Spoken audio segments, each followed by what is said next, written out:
I'm calling this meeting of the Sacramento City Unified School District Board of Education back to order. Item 4.0, Pledge of Allegiance. 4.1, the Pledge of Allegiance, which will be led by Superintendent Aguilar. Please stand.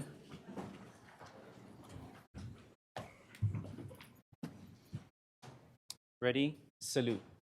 I pledge allegiance to the flag of the United States of America and to the republic for which it stands, one nation, under God, indivisible, with liberty and justice for all.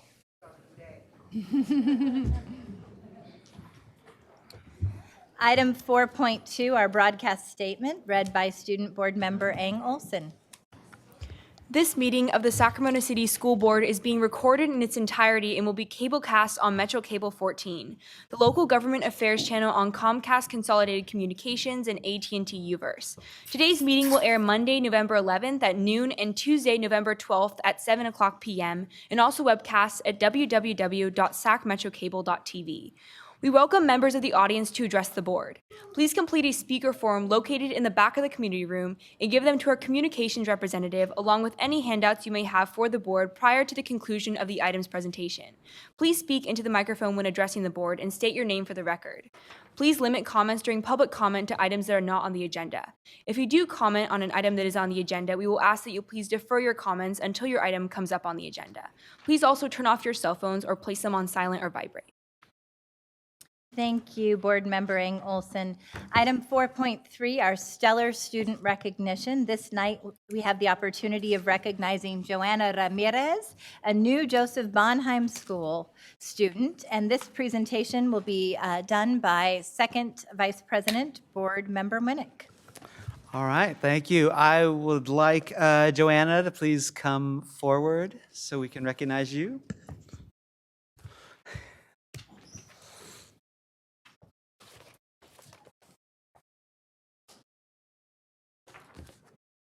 Awesome. Well, I'm very excited to be able to present this tonight, and I'm especially excited that you are a student at NJB, and I know you guys are doing awesome stuff. And so I am first going to read a little bit about you, and then give you the opportunity to speak, and then I'll come down to present you with a certificate.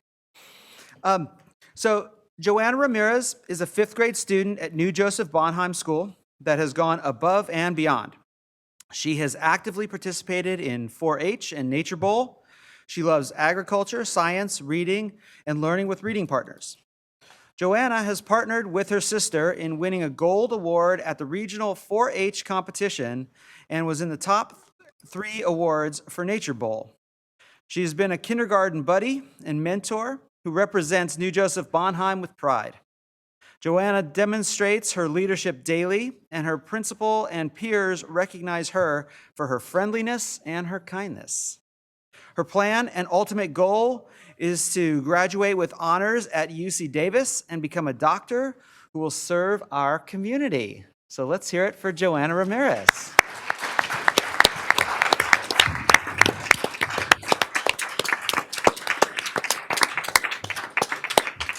So if you'd like to tell us a little bit. I'm especially curious about your 4-H awards and stuff. So why don't you tell us a little bit about what you've been doing? So I've been doing 4-H since I was in 3rd grade. And thanks to Miss Tony, we've been able to be doing competitions and to work with other schools in competitions. That way we can learn about agriculture and different plants and animals in 4-H. Wonderful. Awesome. Very cool. And I'm glad you have your supporters, your fans standing up here with you. I'm going to come down with this certificate, and then maybe we can get a picture.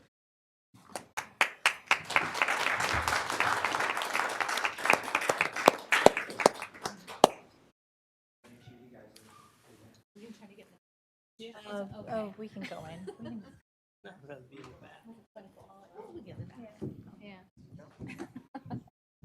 Oh, wait. Gotta move that way. Oh, they're taking it that way. I don't like photos. Do we want to go this way? It's okay. We had a photo bomb. That's what we were trying to.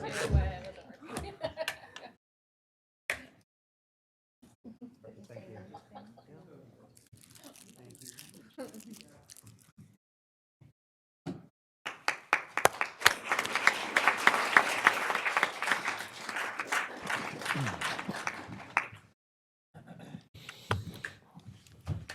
Congratulations again, Joanna. We're so proud of you. Item 5.0, announcement of action taken in closed session. I have none, Madam President, but the superintendent does. Thank you.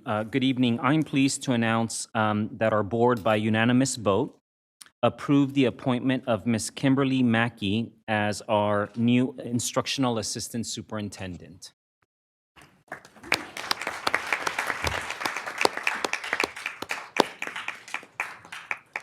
Congratulations, Ms. Mackey. We're so grateful to have you joining our team. Item 6.0, agenda adoption. Do we have a motion to adopt the agenda? Do we have a second? Student preferential vote? Aye. All those in favor? Aye. Motion carries. Item 7.0, public comment. This public comment is on all non-agendized items. We have 2 minutes per speaker. Ms. Elliott, do we have public comment this evening? Yes, we have 9 public comments. No, I said. Sorry, we have Mr. 10 public Elliott. comments. Please line up behind the podium as your name is called. We have Janice D., Trudy Moore, Frank DeYoung, Cecile Nunley, Sara Williams Kingsley to start.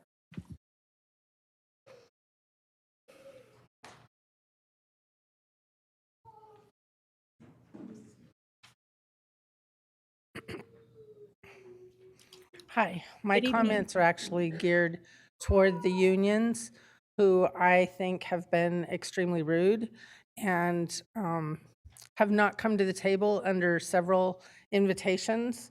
It is my understanding, I have not been here since the last meeting, that this is continuing on, that there have been no discussions for the contract. And in my opinion, they're acting like a bunch of 2-year-olds and not coming to the table, or they can't solve any problems unless they do come to the table. I think that Mr. Aguilar has been polite in asking for and inviting them to the table to discuss what needs to be discussed, and get your together and get to the table. And the idea that each of you have to talk at one time instead of all coming together is ludicrous. We are way past the timeline and the time frame of when things need to be taken care of. And it's crunch time, people. Get your into the seats at the table and talk about it. You're not going to solve anything if you don't. Thank you. You're welcome. Name? Oh, I think we did get her name for the record. Oh, yes. Janice. Ann, are you running the Janice. clock? Okay, thank you. Good evening, board members and superintendent. I am a Sacramento resident, and at the urging of my neighbors, I addressed you during your board meeting on August 15th. I'm here again at their urging. We want you to know we've submitted 3 California Public Records Act requests to your staff. They were delivered in person and by email on October 3rd, October 7th, and October 14th. Prior to tonight's board meeting, I emailed copies to each of you, and I have hard copies here to give you. Ann has them. State law required your staff to respond within 10 calendar days, but they didn't, not for any of the 3 requests. It's now over 30 days later, and I'm still waiting to receive records on all 3 requests, or at least some kind of communication or legal justification for the delay as required by law. On October 30th, your policy and government manager, Mr. Nathaniel Browning, told me in writing that he was not responding to the requests because, in his mind, they were irrelevant. As you know, that is an unlawful reason to withhold records. I am concerned the school district is, by its own conduct, teaching our students that it is not important to obey the laws, state laws, that transparency in government is not important, and that some people, district staff, are above the law. District staff are not and should not be above the law.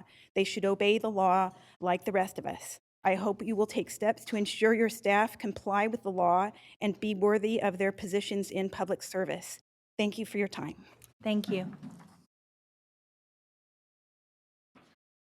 And can you reset the clock? Please go ahead. Good evening, President Ryan and Superintendent Aguilar, Frank DeYoung, C.K. McClatchy, Sam Brennan, and Sutterville. I'd like to speak tonight very briefly, because I only have 2 minutes, obviously, to remind this board about their fiduciary responsibilities, not to the union, but to the people of this community. And that means parents, children, and retirees who they pay in their taxes for this school. So they have a right to expect a return on investment.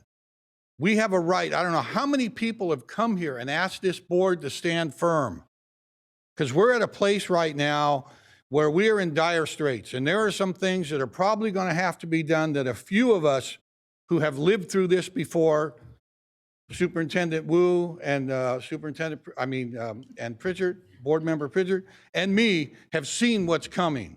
We know what it's going to be like. The union doesn't care. The union only cares about one thing: money and power. Don't let them kid you.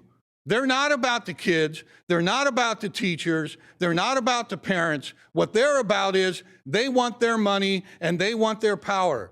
Well, you're sitting there because you represent us. They don't. And any board member that chooses to go rogue, I got news for you.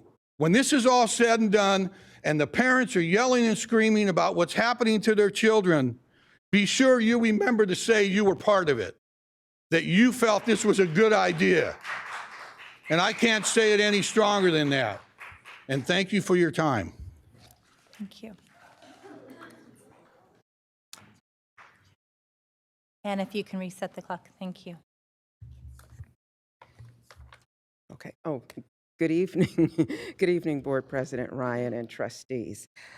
There's a few things, and I know that there is so much that is almost hostile out there. And I thought sometimes when things are hostile, what you need to do is really focus back on what can we celebrate. And so I started thinking about what can we celebrate. And some of the things that I think back earlier this year, this entire board voted 7-0 to support Superintendent Aguilar and gave him a positive evaluation. That's something that is cause for celebration. Number two, we've seen assessments that have started this year. It's been years on some of these assessments, and we're starting to see those assessments happen now. That's great, and that's something to celebrate. And we need those because we know that with those assessments, that it supports equity and it also supports student achievement, which is one of the goals of this board. The other thing, we now have a new CBO. Thank God, we need that continuity for our district. We need that continuity with our superintendent. We need that continuity with our CBO. This is a great foundation for us to keep building. But we need everyone to stick together and make sure that we continue to build. So I'm asking the board, following on with Frank, and I know he was so passionate, and it's deserved passion, because we need for all of you to work together and stay the course. Thank you so much. Thank you.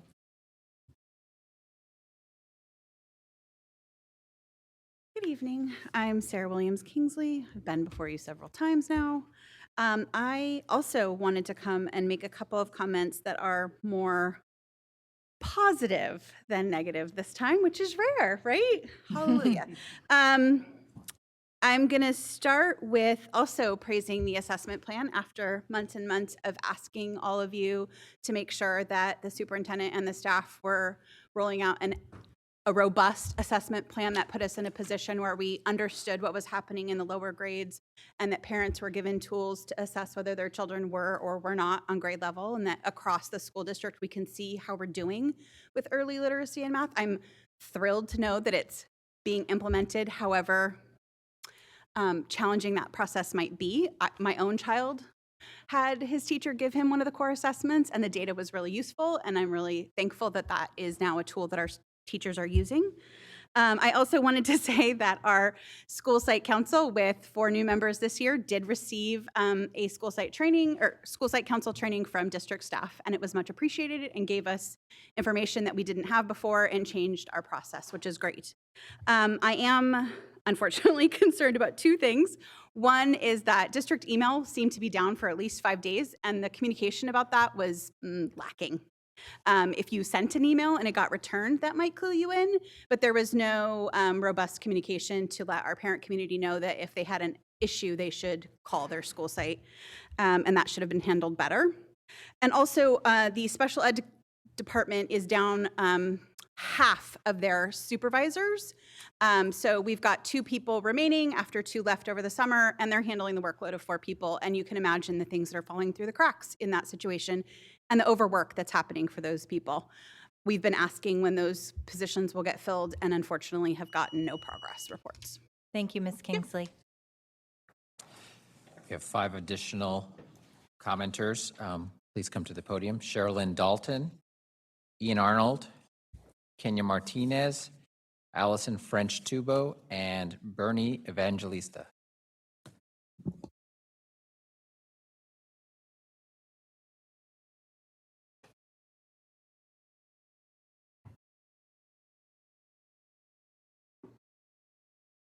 Good evening, board. I haven't seen you guys in a minute, but I'm back.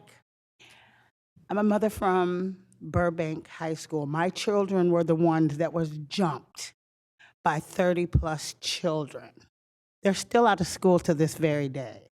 My son just got home structure school because your staff failed to expel all the children that were involved. There was kids still in my son's 1st, 3rd, and 4th period, but they didn't suspend my son, but they suspended my grandsons.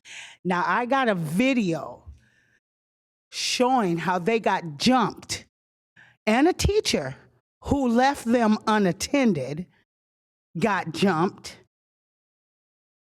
by 30+ children. They didn't even care that that was a staff member of yours. And to see this picture, to see this video, it just hurts me. And that's why my son or my grandchildren will not be back in that school because they're not safe. But you got your principal telling me that he's red line. What is red line? That doesn't have no behavioral term in what I was taught.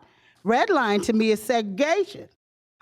So he needs to use his words wisely. I don't care if he sleeps with an African-American woman, but you use your words wisely when you talk about mine or any other of color. And nobody's done nothing about this yet. Only thing that's got something done about it is Caleb, my son, who has an IEP, who's now down from, they're not getting the education that they deserve. But they're getting calls on my phone every day that they're truant. How is that possible? Thank you. Can we ask that Nathaniel, please? Yes, I was give going her to ask if we information? can get your information for constituent services. And Stephen Brown as well. Oh, yeah. Okay. Stephen Brown has been working hard. Okay. Good evening, President Ryan, Good to hear. Superintendent Aguilar, board members, Ian Arnold. So I've been up here and spoken a few times about the fact that it's absolutely abhorrent that California is 41st in per pupil spending in the United States. Kids in New York State are not worth twice what California's kids are. Kids in Wyoming are not worth 79% more than our kids are. Kids in Mexico are not worth 3% more than our kids are. We need to find a way to fix that. We need to work together to do it. I want to recognize that the board took a strong stand a few weeks ago in endorsing unanimously the communities and schools first.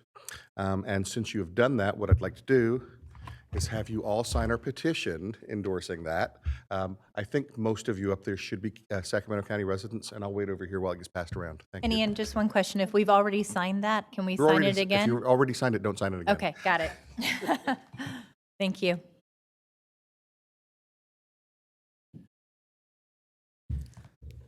Good evening. Got it. Go ahead. Okay. Good evening. My name is Kenya Martinez, and I'm coming here to talk about one issue that I felt happened. So I think it was last week, the superintendent, CAO Christine Beta, and Board Member Borowski went to McClatchy High School to talk about the subs and had a parent meeting. And I just have to tell you that I am utterly disgusted. The fact that you would go to McClatchy High School to talk about the lack of subs at that school when there are so many students, Black and brown students, students with disabilities who are being taught by uncredentialed teachers, that you would make McClatchy High School a priority and not students with disabilities a priority. I am thoroughly upset from the bottom of my heart that you guys went to the school actually to coddle, in my opinion, coddle those parents when my students, students with disabilities, students of color, go without teachers every day, and you guys don't pay attention at all whatsoever. So that's the first thing I wanted to discuss. The second thing is the fact that you haven't had an email system for the last 5 days. We are not living in prehistoric times. I don't know who is not doing their job, but the level of incompetency, the fact that you guys don't address it, it's disgusting that we would go 5 days without emails in a urban school district with over 40,000 students. I'm dumbfounded. And usually when I come to these board meetings, I'm kind of upset, but I'm especially upset about that because, in my opinion, you screwed with our kids' safety. If something happened, we would never know about it. Thank you, Kenya. We want to have Elliot address it. If we can please have Elliot speak to that for a few minutes, since this is an issue that has consistently come up. And I think it's important. In the time I've been on the board, we've never had a virus of this magnitude impact the district. So could you please speak to that? Sure. So the district did and is currently experiencing a disruption to services, including email, as a result of a virus infection that we detected on Friday evening, the 1st of November. At this time, we have about 75% of email up and running. The virus did not entirely disrupt email. It was intermittent. And we do understand that we probably could have done a better job of communicating that outage, but with limited resources, we were in the process of trying to mitigate it. We do apologize for any inconvenience that might have caused. Thank you, Elliot. And to Kenya's point, because I think it's a valid one, the board has directed that there be communication that goes out both through robocalls and other mechanisms so that between now and when this is fully functional again on Tuesday, there is that understanding in the community.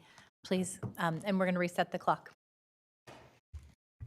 Hello, Board and Superintendent. Allison French-Tubo. I'm just here today, as usual, to beat the drum about our long-term budget concerns and my expectation that everybody involved in the district, so that's parents and community members and labor partners, everybody, that we continue to find a way forward, because there's no way this problem solves itself.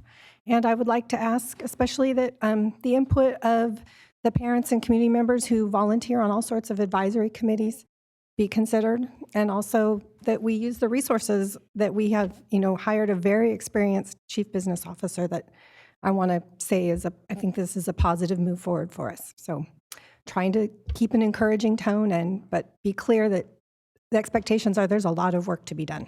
Thank you.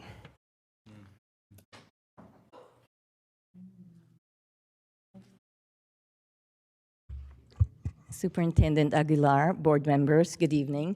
I'm Bernie Evangelista, the principal of the California Montessori Project, a kindergarten through 8th grade independent charter school located at the Thomas Jefferson campus. We have been there since 2006, and I am very happy to report that today we had our Fun Run fundraiser, and part of the proceeds we are going to use towards campus beautification. So I'm here to just extend an invitation to each and every one of you to come visit our campus and see the Montessori students in action. So thank you. Thank you very much for the invitation. Do we have any other public comment at this time?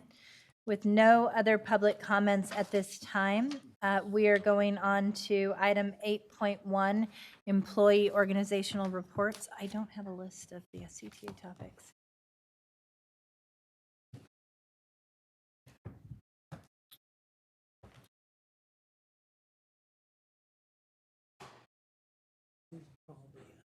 No, wait 1 second. We're trying to pull it up.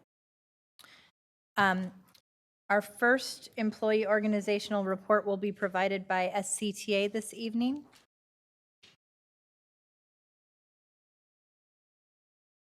On the topics of Safe Haven School District, making Sacramento City a world-class school district, vacancies, fiscal transparency, and accountability. Hello. And Ann, if you set the clock at 15 minutes, please. Well, we won't need that, but thank you. Good evening. David Fisher, President of the Sacramento City Teacher Association and a parent of 2 children in the district. Want to talk about 2 or 3 items this evening.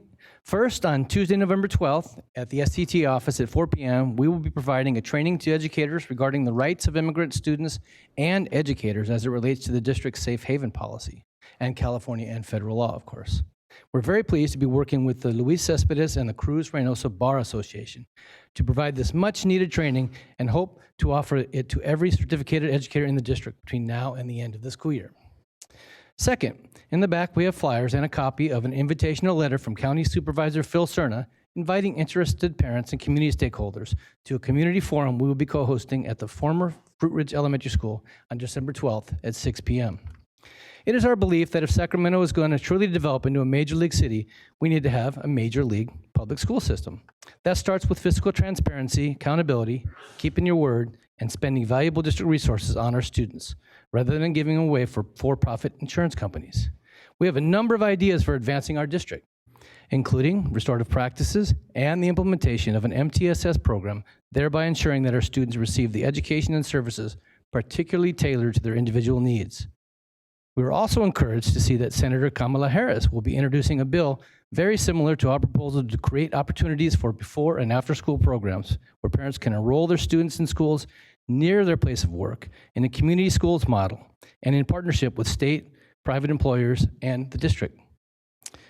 Finally, we are very pleased that a number of organizations have agreed to co-sponsor our forum, including SEIU, Local 1021, the Sacramento Central Labor Council, Greater Sacramento Economic Council, the Los Rios Federation of Teachers, California Teacher Association, the California Federation of Teachers, Youth Forward, and of course, Supervisor Phil Cerna.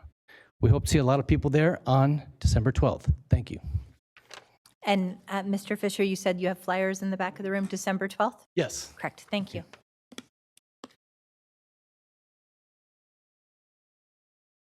Moving on to organizational reports. SEIU.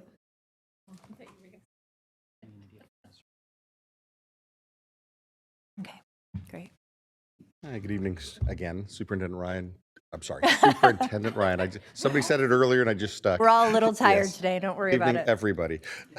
So Ian Arnold representing the classified employees from SEIU Local 1021. Not a whole lot to report. We are glad to see that our backlog of grievances is moving now that we have a new labor relations director. Some stuff has moved through mediation. We're not necessarily satisfied with the outcomes, but we're at least glad to see the process moving because we've been sort of stuck for a while. But the big news is it is that time of the year again, and our canned food drive is underway. Excellent. And we want to remind everybody that every single year that we've done this, and it's all about bragging rights. Transportation won the first 3 years in a row. Maintenance and operations has won the last 2 years. And the Cerna Center with the highest paid folks in the district comes in last. You got to do better, folks. So can I ask you, Ian, how many pounds was it last year, the winning pounds? You know, I don't remember how many it was that won. I think it was 680 pounds. Okay, so we gotta up our game. Yeah, I need you guys to throw my back out when I come to pick this stuff up. Thank you.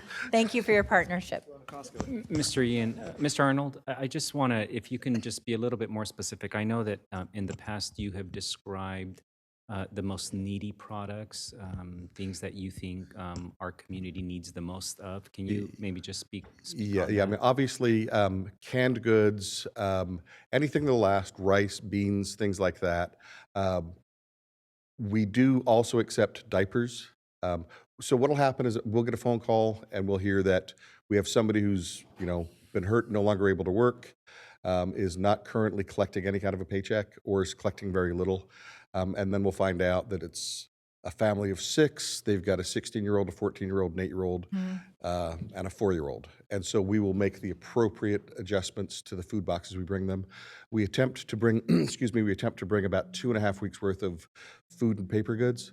And then we also collect checks because then we run down to whoever's got the best sale. This time of year is always great to buy turkeys. After Christmas is even better to buy turkeys. And then sometimes of the year we can get sliced food, et cetera. And we always try to provide milk and eggs. So, but canned foods and dry goods that will last are really what we need. Thanks. And cash. Thank you so much, Ian. And I just had a memory that flashed of the buses donated to Haiti the other day, another amazing partnership with you. So thank you. Yes, and actually I just want to say on that, we're currently looking for fire trucks because the whole village almost burned down about a year ago because there are no fire trucks. We have a fully staffed fire department, but no fire trucks there.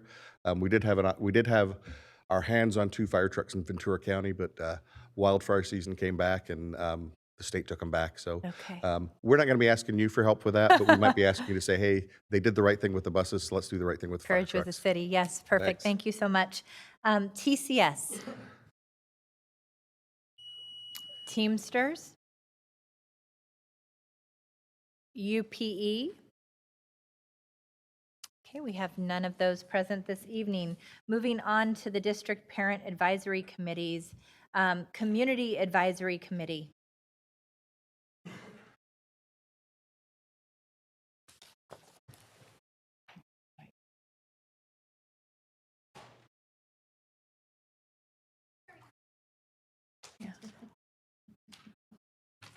It went faster. It's okay. Don't worry about it. We're going to reset the clock. Thanks, Okay, Sarah. sorry. Thanks, Kenya. I'm again Sara Williams Kingsley, and this is Kenya Martinez, and we're here to represent the Community Advisory Committee for Special Education. And as a group, we wanted to talk about a couple of things. One is we held elections at our October meeting and welcomed 2 new members at large to our committee. Lisa Arnold Fernandez and Dennis Ma, and we're happy to say that we're now a full committee. All of our positions are full. And as a group, I was asked to mention that we now have a very diverse group representing all different race and ethnicity groups, and our students represent a wide array of students with disabilities. Our families make up a bunch of different, do we have single parents? We certainly have adoptive parents and some LGBTQ members, and so we're really proud of our diversity. We are, as a group, very concerned about the staffing in the special ed department. As I mentioned in my public comment, 2 supervisors left over the summer, so we're left at half capacity. And I know we don't have exact details on how many of the other district level positions are open, but we know that there are several. So those would be like not the supervisors, but the program officers, specialists. right? Yeah. So so some of our school sites are not being properly staffed in terms of when they need assistance from the district. We've also heard from parents that they are being told that there are not enough contractors for various positions, speech therapists, the like, psychologists to adequately staff IEP meetings or services. So this is a big area of concern for us, and we would like to know sort of what happens next. But the staff is really challenged because they're understaffed, so getting us answers is also challenging. And was there one? That was it, right? Our next meeting is going to be November 19th. That meeting we'll have our parent-to-parent format. I've mentioned this before. In the first hour, we do parent-to-parent, which is in order for parents to get to know one another, connect. We are happy that our Director of College and Career Readiness will be presenting. Also, Jeanette Schroeder, our coordinator for ELA, is going to be reporting out on the new assessment, so we'll have some numbers as far as dyslexia, dysgraphia, dyscalculia. So we're very excited about that. So that Yes, and we'll know about the status of the Excellent. dyslexia pilot. So we welcome all of the board members to attend. And I'm just going to reiterate again, special education is understaffed, so we ask that you please make it a priority. Thank you, Ms. Martinez. And just, can you please repeat the date of the CAC? It's November 19th. Okay. Between 6 and 8 o'clock. Perfect. Thank you so much. Mm-hmm. And our District English Learner Advisory Committee, do we have anyone from the DLAC? No? The Local Control Accountability Plan and Parent Advisory Committee. And it looks like we have an overhead item. Is that set to go? Okay. Coming up. Good evening, board members, Superintendent Aguilar. My name is Scott Graves. I'm here representing the LCAP Parent Advisory Committee. I'm going to give you a very brief update on our third meeting of the school year, which took place last week on the 28th. We had a really robust series of discussions among ourselves. We also had really good turnout, I'm pleased to report. Almost every member of the committee was there, either in person or on the phone. So that was very encouraging. District staff presented on chronic absenteeism in the district. They provided some very sobering statistics, as I'm sure you're all aware of those stats. They also told us what the district has been doing to attempt to mitigate the situation, improve it, but also noted that there are many challenges that the district still faces in this regard. Your new CBO, or our new CBO, Rose Ramos, stopped by for a brief visit, talked about her experience, and we're very pleased that she is in that position. She has been very helpful to the committee and to others as well. What I wanted to do now was turn to a little brief discussion of how we have decided to organize ourselves internally as a committee. The first thing I wanted to do was just provide you with some, if I can show you here, hopefully these will show up. We can see it. Yeah, so some of the key discussion norms, because we want to make sure that when we talk about things as a group, sometimes discussions could get heated, but we want to make sure that that we're remembering each other's humanity. So some of the key norms here that we decided upon are that we need to be student-centered and trust that everyone that comes to our committee meetings comes with a desire to support students. So we come in the room understanding that. We also understand that we are going to honor and consider everyone's voice and perspective, and we're going to be open to new questions, to new ideas and questions. So this is sort of just a few of the norms that we're using to help organize our discussions over the coming months as a way of ensuring that even as times may get difficult among the 16 of us on the committee, we're always going to remember to treat each other with dignity and respect.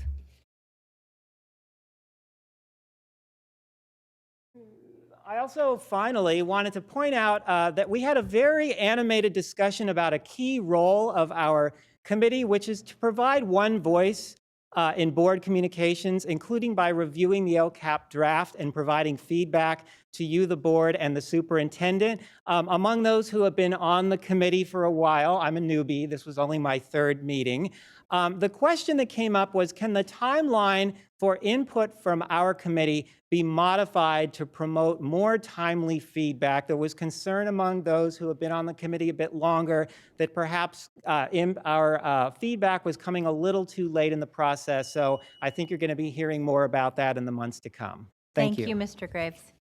And thank you to the whole LCAP Parent Advisory Committee for the hard work you've been doing, as well as our other wonderful groups, including the Community Advisory Committee. Item 8.3, Superintendent's Report. Thank you, President Ryan, and thank you to everyone for being here. I do want to just spend a few minutes and just acknowledge, and this is my own view, that I did stop by the LCAP PAC meeting and think that we have the best LCAP PAC committee, at least in this region, a very empowered and knowledgeable group of parents that come to those meetings and provide very good feedback to our team. So I want to thank everyone that was there, because indeed I think everyone was at the meeting.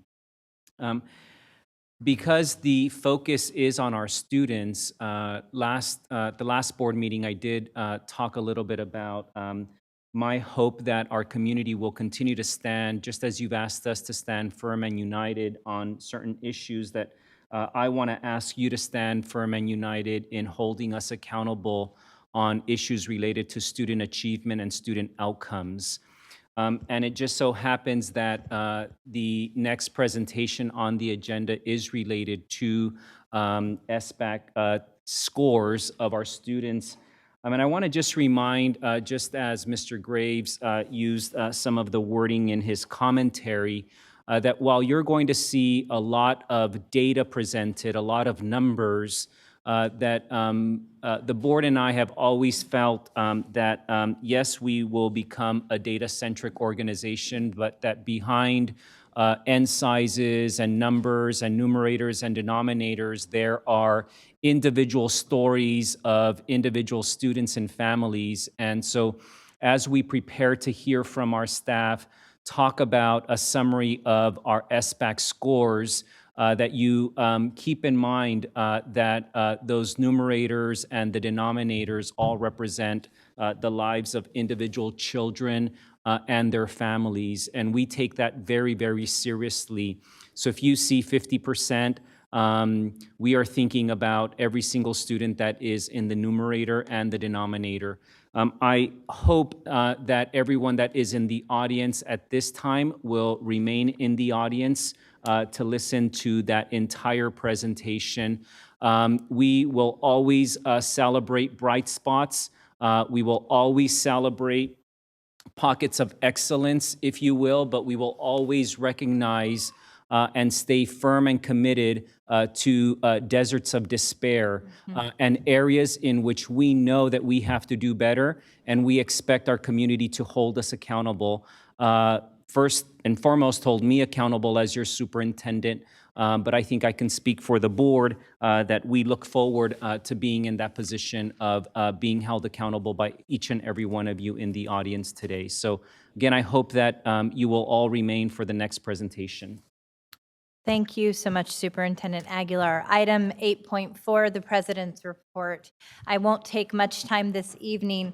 I am so happy to hear the superintendent talk about the need to address this recognition that there are pockets of excellence throughout the district, but for the majority of students, low-income students, students of color, we know they quite often have inequitable opportunity, and that in fact your destiny can be determined by your zip code, and that this has in fact been a troubling reality of the district for several decades, a reality that goes back to my time when I was going to Sac City schools, to many of our educators' times when they attended Sac City schools, and to date, when we see our low-income students and families asking to have an equal opportunity to reach their full potential, and recognizing that based on the school they go to and the resources that those schools have, it will determine, in fact, whether or not they are able to become all that we know that they can be.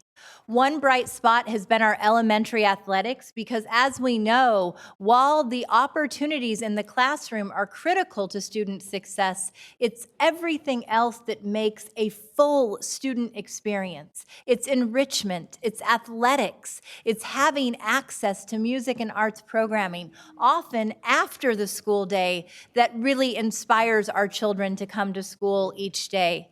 I have had the opportunity to attend some of our elementary athletic flag football games. For many of our low-income students, it's the first opportunity they have ever had to play elementary athletics, because they have not been able to afford to participate in league activities that have consistently been the norm in Sacramento, because we have not invested in our ability to grow these young individuals as athletes, as part of a team, as part of something that motivates them to stay on track academically and behaviorally. I will also say that I'm very proud to share that today we launched a partnership with Sac Republic, with Bank of America, with USA Soccer, and the city to do the launch of the first soccer field that we have at one of our school reuse sites, which is happening at Maple Elementary School with La Familia. We were able to transform one of our old tennis courts into an incredible full-service soccer field where we will have actual practice run by Sac Republic for students who would have never had access to this program before. I am proudly wearing my Sac Republic t-shirt today, which all of our students received, is part of the opening of this field at La Familia Maple Elementary, and they have committed to rolling out at least one more practice field free of charge to Sac City Unified in each area over the course of the next few years. And so we're very proud of that, and we see that as equity in action.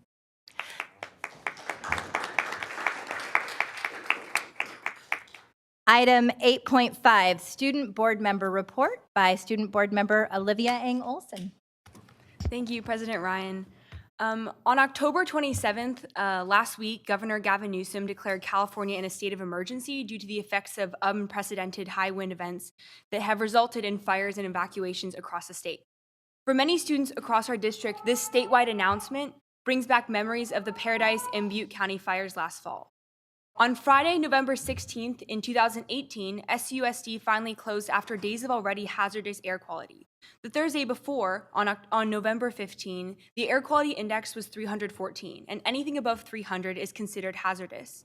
I remember walking the halls of McClatchy, and the air even inside the school was gray and cloudy with smoke.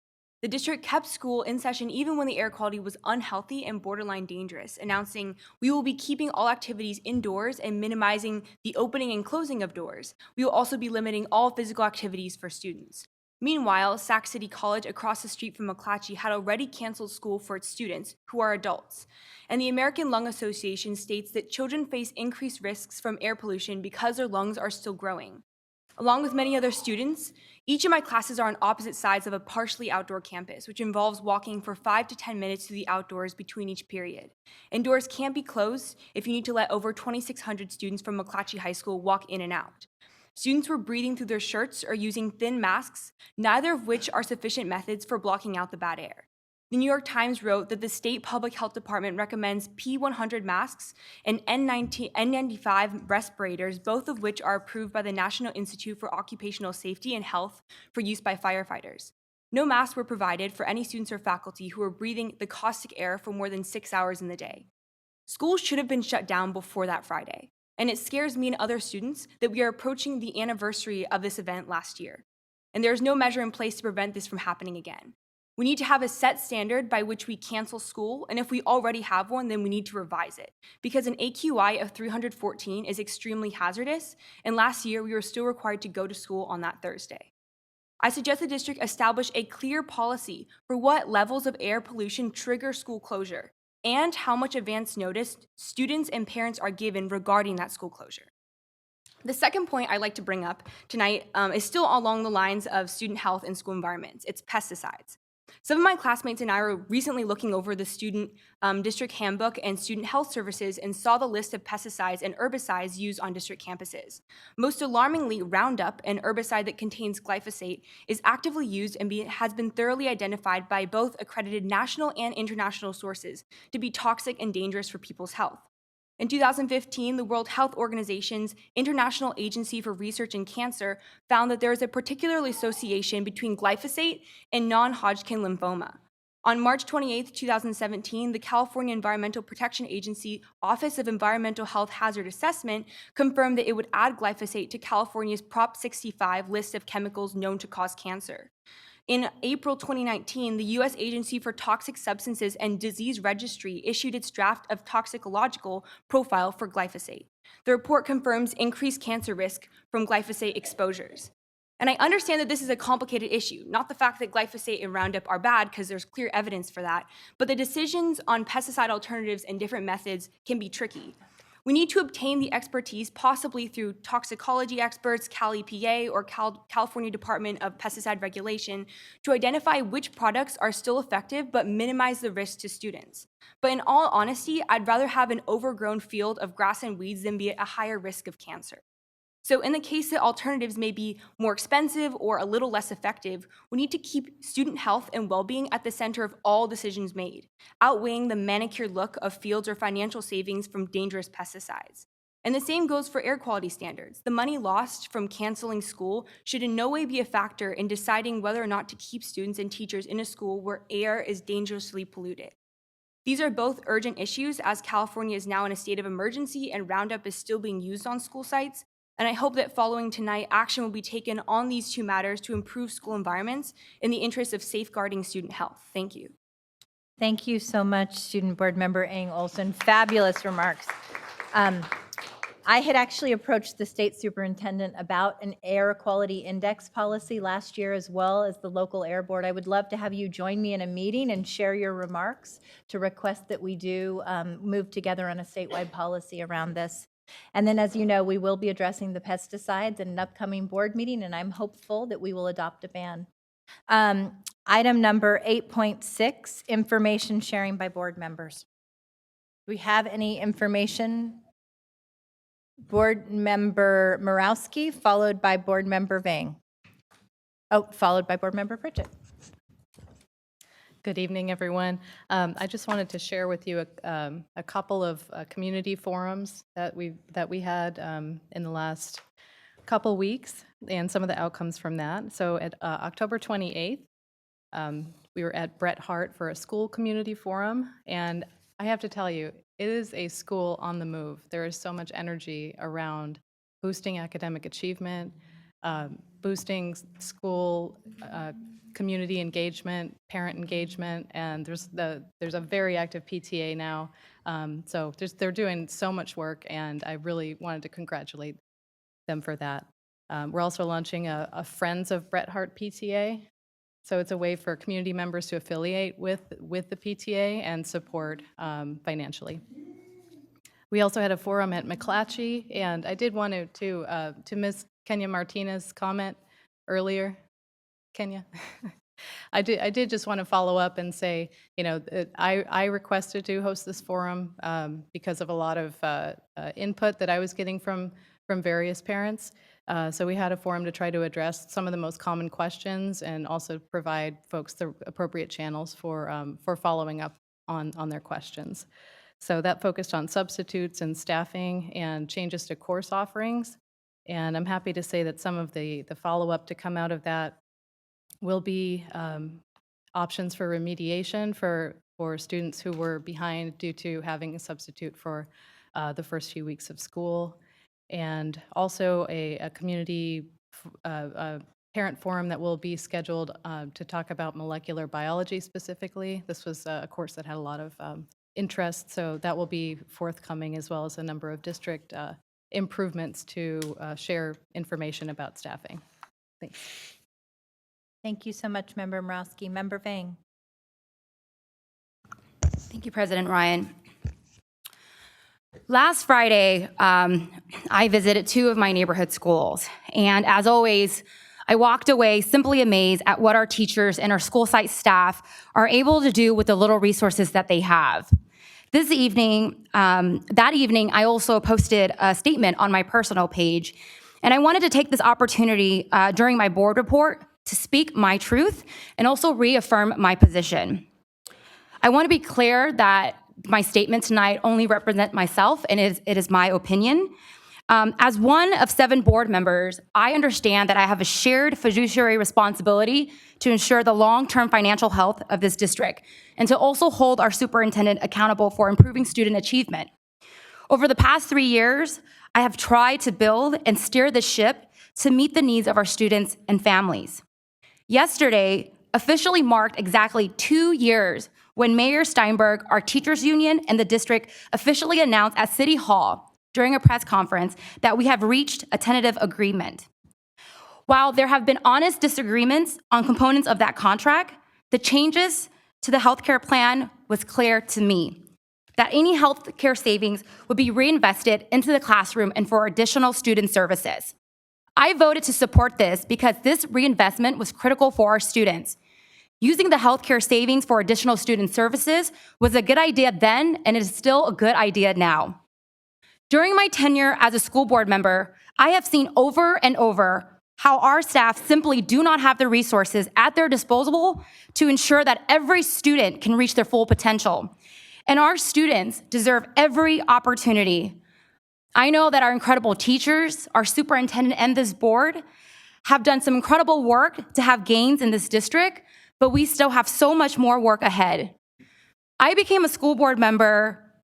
Prior to that, I was a community organizer, and I ran for school board to be that voice to fight for resources for our students. And every decision that I have made has always been about the student. I will forever always keep them at the center of every decision I make. As someone who went through Sac City Unified School District, I remember having about 13 English teachers at Sac High before it became a charter school. Many of those teachers were subs. And it wasn't until Ms. Crowder came that she stayed with us and worked with us.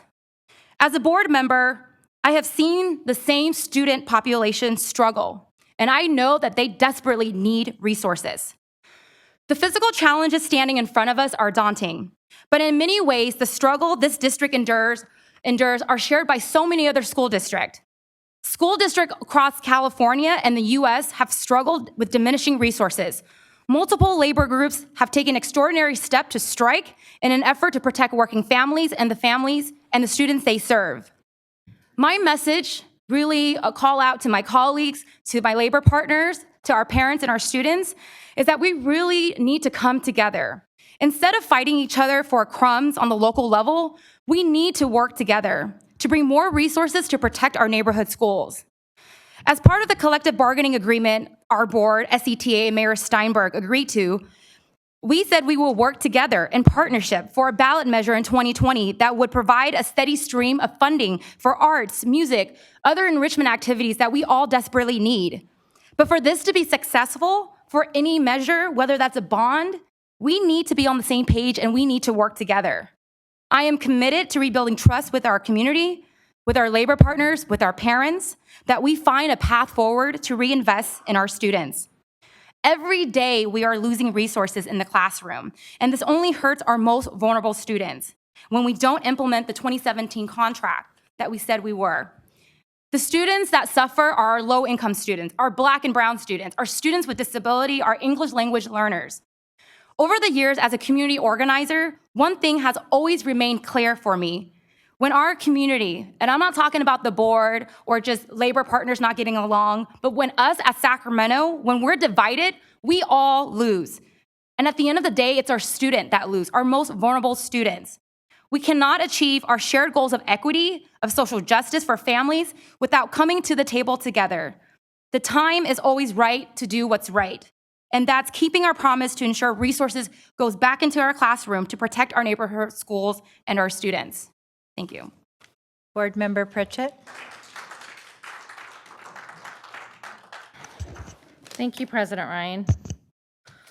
I just want to bring something to everybody's attention. This morning's headlines on KCRA News as I was getting ready for work states possible school closures for Twin Rivers.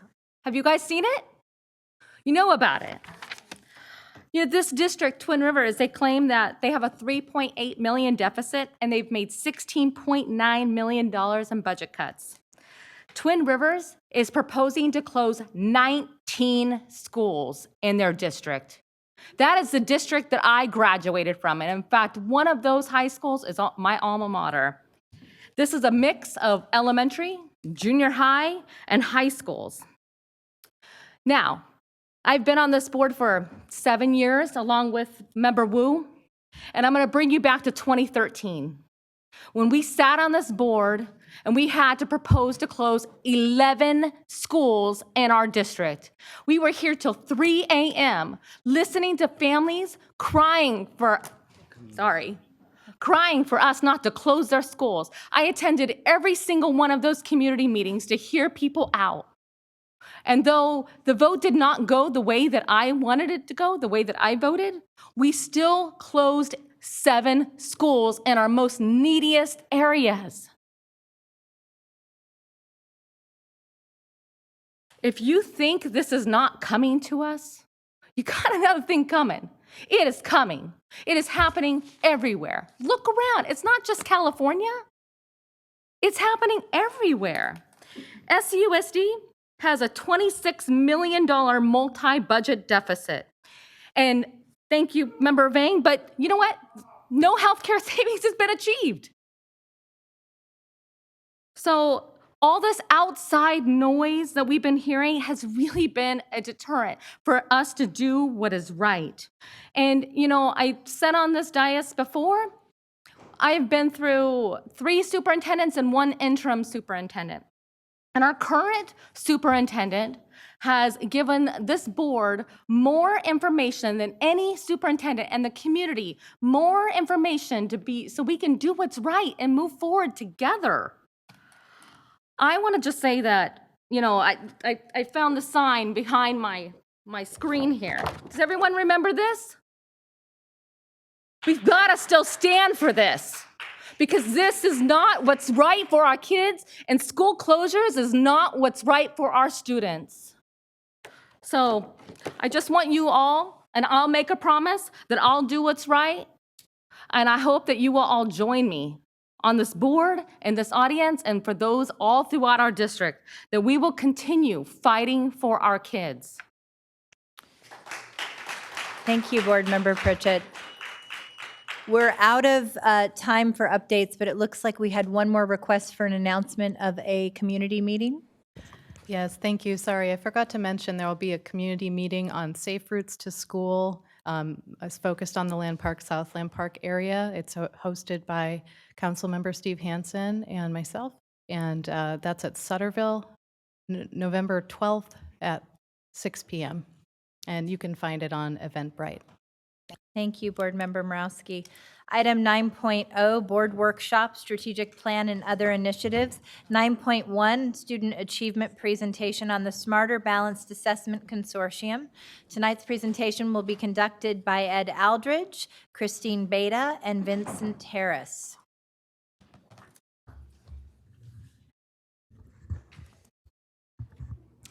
Good evening, Board President Ryan, board members, and Superintendent Aguilar. My name is Vincent Harris. I'm the Chief Continuous Improvement and Accountability Officer. I'm joined by other district staff here, including Matt Turkey, one of our assistant superintendents, Dr. Ed Eldridge, who's our Director of Strategy and Continuous Improvement, our Chief Academic Officer, Christine Beta, and one of our principals, April Shafto from Tahoe Elementary. It's our pleasure this evening to discuss with you our most recent results from the Smarter Balance Assessment Consortium, or commonly known as SBAC. As everyone in the room generally knows, this is the 5th year since California's been measuring student performance and progress using the online SBAC, which are aligned with the Common Core state standards. As you know, these are rigorous and require students to use technology, think critically, write analytically, and solve complex math problems. The student performance is actually broken into 4 categories of achievement bands. Number 1, which is the proxy for not met, number 2 for nearly met, number 3 for met, and number 4 for exceed. What's important tonight is that we'll be talking about our students principally in categories 3 and 4. And as we think about this conversation, certainly the board, the community, and district staff all recognize we need to move more students into the 3 and 4 category. Our current performance is unacceptable. As we think about the presentation format for tonight, I'll begin just simply speaking at a high level about some of the areas of concern. Then we'll go through the actual data set to a large degree. And then we'll actually talk about some of the work that's encouraging in our system. We actually have sites that have done important work of growing student performance. And so that's really something we want to highlight this evening.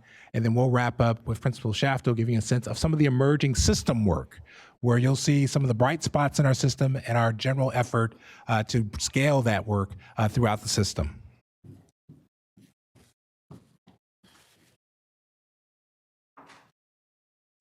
So in many of our presentations, we speak to the notion of the 3 things that are listed here in terms of seeing the system.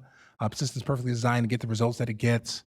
The board's core value, which tonight we'll actually be able to measure that, and that we'll see some of the inequities in our system, and these are the conditions that we're trying to interrupt. As we think about students performing at 3 and 4, met or exceed on the SBAC results, we know those results are unacceptable. And so tonight we're going to be talking about the results and also our attempts then to disrupt them. And then finally, with that, we can realize the promise of the guiding principle, which speaks to this notion of equal opportunity to graduate with the greatest number of post-secondary choices from the widest array of options. But again, we want to anchor the conversation around the fact that we know our overall system performance is not where we need it to be, not where the community demands that it be, and not where the board has declared it wants it to be. And so as you look at the 3 bullets here, what we've simply done is frame the performance around categories of student groups, our special education, our homeless, our foster English learner students. You can see there, obviously our levels of students being met or exceeded are much lower than what we expect, and certainly are what we are driven to change immediately.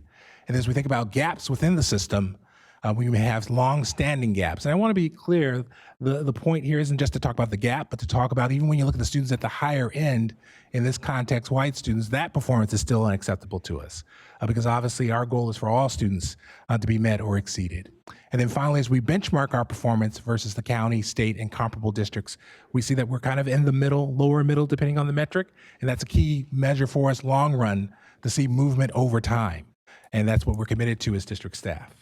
With that, I'll turn the presentation over to Dr. Ed Eldridge. He'll take you into some of the various data sets this evening.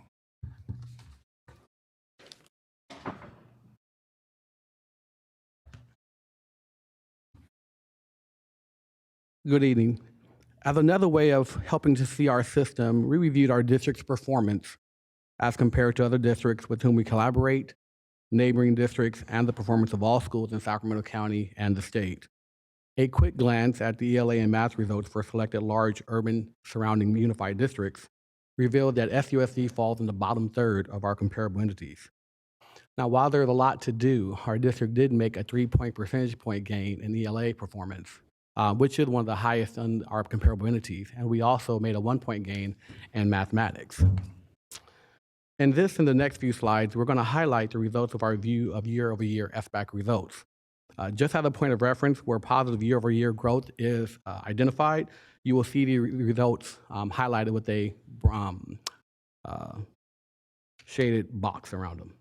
Now, our review revealed that based on the percentage of students who met or exceeded standards, the greatest grade level improvement was experienced at grades level 3, 5, 6, and 7, as the percentage of students meeting or exceeding standards exceeded in 18-19 than they did in 17-18. Results were mixed at grades 4 and 11, which both saw an increase in the percentage of students performing higher in ELA, but did not perform higher in math, and a level of concern was noted at grade 8, as ELA results were stagnant from 17-18 to 18-19, but actually decreased in math from 17-18 to 18-19. I'm sure. Now, this slide is organized by the variation of performance of our students by ethnic student group, and it speaks to the gap mentioned earlier in the presentation. There are significant disparities in the percentage of students performing at the top achievement level when considering race and ethnicity. For example, the white to black achievement gap in ELA and math is 42 and 41 points based on 18-19 results. You will see that the gap widened from 17-18, where the gap was 41 and 40%. So that's some work that we need to do. In reviewing the ELA results at the top of the slide, we see that the percentage of white, Filipino, 2 or more race identified, Asian, Hispanic, Native Hawaiian, and Black students who exceeded or met standards increased from 2017-18 to 18-19. In reviewing the math results at the bottom of the slide, we see that even fewer student groups, namely white, Filipino, and Hispanic students, experienced an increase in the number of students performing at the top achievement levels. A similar analysis was performed for student groups within the Federal Asian Ethnic Group classification. An increase in the percentage of students who exceeded or met standards in ELA and math was experienced by those students who identify as Korean, Vietnamese, Cambodian, and Hmong. Results were mixed for other groups within the Federal Asian classification. A review of SBAC results by student program revealed an increase in the performance of foster youth and English learner students in both ELA and math. Additionally, there was an increase in the percentage of socioeconomic disadvantaged students who exceeded or met standards in ELA.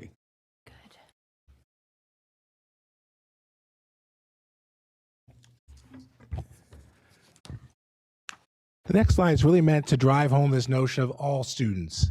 And so as we talk about student achievement, ultimately many ways to cut the data, there's many ways to disaggregate the data. This data pool, many of you remember, came out of conversations during our African American Achievement Task Force, where they pushed the conversation around. So what does it mean if we control for some of the variables? What does it mean if we control for attendance? What does it mean if we control for socioeconomic status? What does it mean if we control for no suspensions? Does that mean all students are achieving at the same level, which is one hypothesis that we wanted to test. And ultimately, as we think about this in the context of math or ELA, we see a difference. So for example, I'll point you to the African American bubble here, which speaks to students who have a 96% attendance rate or above, no suspensions. We're not socioeconomically disadvantaged. And so we see here the number grows from 24% to 50%. But in the context of our work, we still recognize there's a significant gap. So when you compare white to African American, and again, if you compare it to the absolute number, we still see the same gap, even if we control for some of the variables that one might say are positive to some degree. And so this actually is a call to action for the district to continue pushing into conversations at all of our sites about what does it mean to create conditions for success for all students, regardless of who that student is. With that, we'll now shift to some of the emerging bright spots in our system, and then of course to some of the system work. And with that, I'll turn it over to Chief Academic Officer Bieda.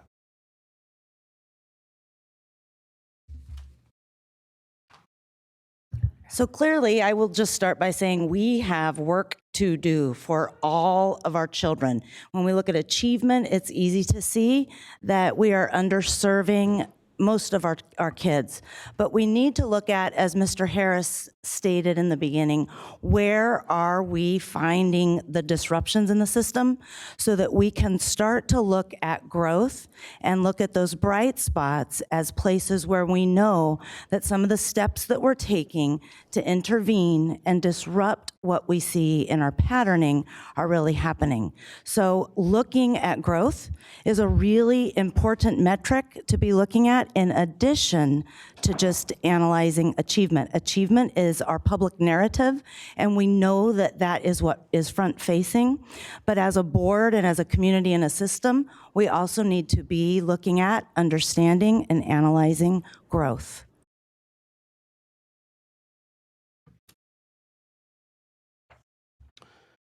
So while much of our analysis focused on the traditional disaggregation of students' results by the achievement levels such as standard exceeded or standard met, this type of analysis that we're showing you right now has a built-in limitation, that type of analysis has a built-in limitation of not accounting for growth that does not result in a student-level change. The type of analysis that we're going to show you now focuses on growth, and it does account for that type of change. So to account for the limitation of just looking at the change in student achievement level, we're going to show you the difference from MET, which is also the basis of the California Dashboard Academic Accountability. So what you're seeing on the top line here is for Father Keith B. Kinney School, for example, in 2017-18, they had a negative 44 distance from MET metric, which meaning that on average, the students there scored 44 points just below the standard MET cut point. In 2018-19, the students scored 17 points just below the standard MET cut point, which means that from 2017-18 to 2018-19, they had a 27-point increase in the distance from MET growth metric. Now, when we did our analysis district-wide, we highlighted several schools in grades 4 through 6, and also in I'll do 4 through 6 first. Grades 4 through 6 ELA, and we looked at the top 5 schools that had that change in distance from MET. And so you're going to see Father Keith B. Kinney highlighted there, but you'll also see several other schools that made overall distance from MET increases significant for overall, but also by various student groups, such as economic disadvantage, English learner, and special education. And as we recognize our leaders and our teachers and the staff that is working to disrupt what we see in the patterning of underperformance for our students, what I'd like to take a quick moment to do is, I know that in our audience, I see some of our leaders who work so hard for our kids each and every day. And if we have any leaders or teachers or staff members in the audience who have their school names represented up here in our leaders in disruption and growth, I would please invite you to right now, please stand and let us give you a great big round of applause. Yay!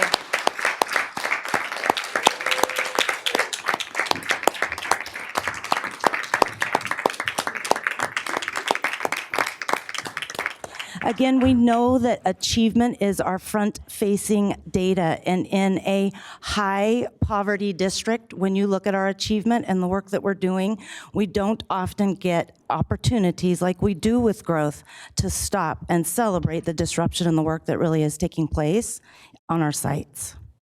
Thank you, Ms. Beta.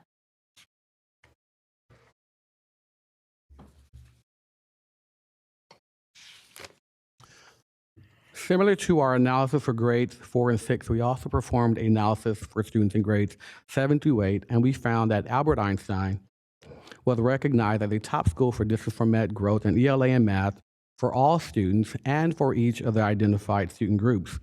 Fern-Bacon was also recognized as a top growth school in math for all students and for each identified student groups. And again, you'll see a number of schools recognized for this accomplishment for their growth from 2017-18 to 2018-19. And when we're looking at this middle school band, I think this is an area for us as a board and a community to really focus our attention and our work. I'd like to recognize our leaders and our staff members again who are helping our children to achieve these results, and have a call to action for us to continue to focus on these middle school years. They're critical years, and I want to send out a great big huge thank you to leaders and staff members who are here this evening helping to achieve the results for our kids. Could you please stand? We'd love to give you a round of applause.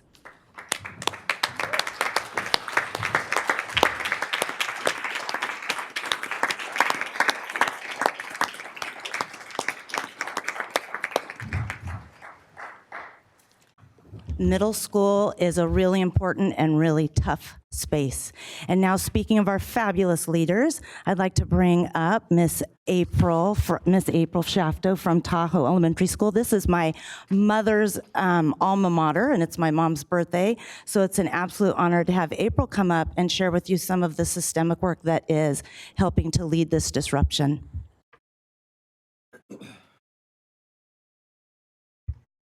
Good evening. So I know that we see a lot of numbers and a lot of data, but I would like to just add a personalized context for the board. So at Tahoe, we began our improvement work by looking at the California dashboard as part of our needs assessment. And in conjunction with my leadership team, we dove into the dashboard as a starting point for our inquiry into areas to focus our improvement efforts. In looking at the dashboard, we could see that our math performance outcomes were less than desirable, as demonstrated by the orange indicator.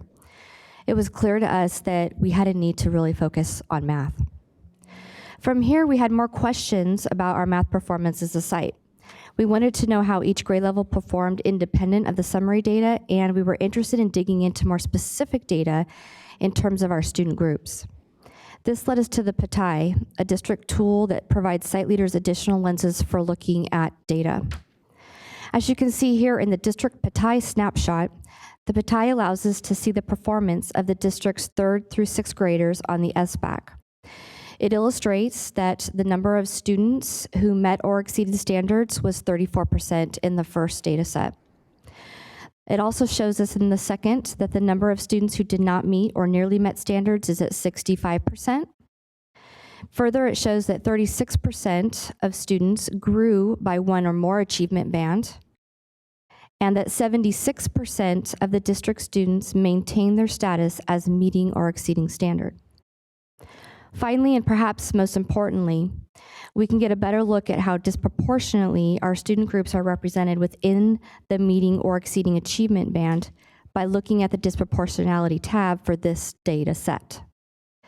Since our school team in particular has committed to understanding how all student groups are performing and to improving outcomes for all students, we spent some time as a staff thinking and learning about disproportionality and how it applied to our improvement work.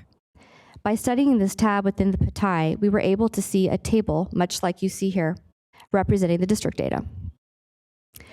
First, let me walk you through this. We noticed that of all the 3rd through 6th grade students in the district who took the SBAC, 34.4% of them met or exceeded the standard. The red line you see going down the center of the infographic represents that 34.4%. Any data to the left of the red line means that particular student group is underrepresented among students who met or exceeded the standard. It would essentially mean that less than 34% of that student group met or exceeded the standard. Any data shown to the right indicate that student group is overrepresented, meaning that student group has more than 34% of their members represented in the achievement band. When we look at the African American student group, for example, we see that only 15.2% of our 3rd through 6th grade African American students met or exceeded standards compared to 34.4% of their peers. That's startling. What we don't see here is that other groups, such as students identified as GATE or RFEP, are overrepresented in the meeting or exceeding achievement band. In essence, what this disproportionality tab does is vividly reveal our instructional successes and failures among our student groups.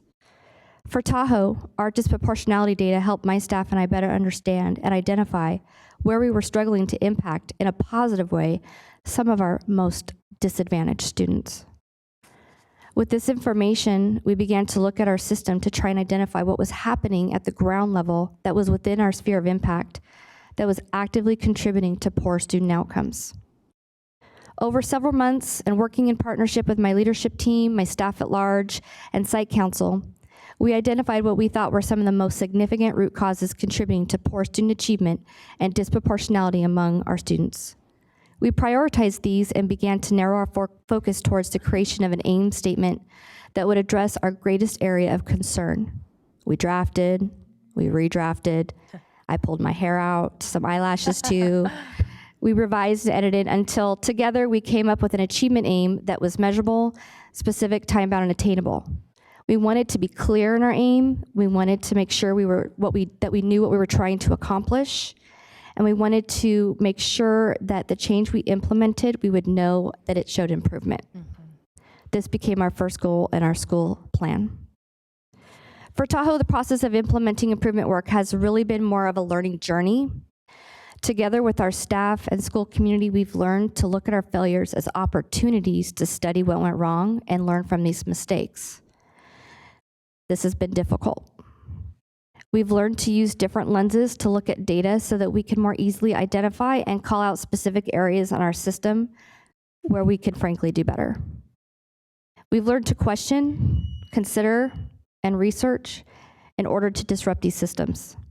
We are truly investing ourselves in this urgent work to improve outcomes for all Tahoe students, as all of my colleagues are.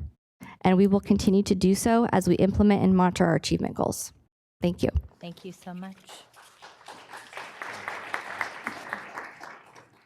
So as we work to ensure that we are providing equitable and rigorous learning opportunities that will lead to academic achievement for each and every student in Sacramento City Unified School District, you can hear that we do have in process some work that is starting to disrupt our system, and we hope and know that that's going to really start to happen this school year. You heard April speak specifically about what our leaders are doing and our sites are doing, our training specialists are doing, our teachers are doing around our work with continuous improvement. Each month, our principals come for rigorous training. Our instructional assistant superintendent team provides a rigorous training cycle for them and then goes into the schools to ensure that they have the supports that they need so that we're really focusing on student data and looking very iteratively, quickly, and closely so that we can see is what we're doing working, and if not, what do we need to do differently and better? That's one of our important next steps. We also have a fabulous next step in a partnership with the California Collaborative for Educational Excellence. We've been partnered with Judy Elliott, and she's teaching us about hanging the hooks for things like high quality instruction and ensuring that we have all the hooks up and ready to go so that we can continue the disruptions that we see in our schools that are demonstrating such growth. We're also looking at how to continue to improve our work with our ELA adoption. It has some fabulous pieces to ensure that we're meeting the needs of our English language learners and our students who are general education students first, but who are also receiving special education supports. Our teachers are administering common assessments, and we're hearing some really exciting stories about utilizing the ELA adopted materials to provide diagnostic and prescriptive support for our kids.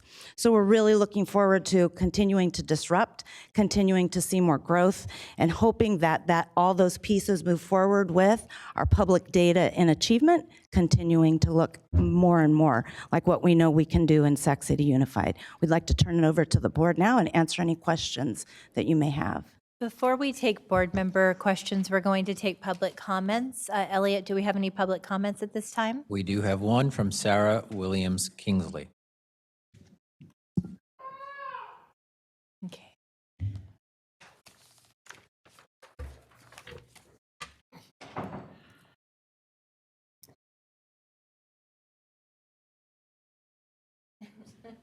Feels a little strange. Hi, everyone.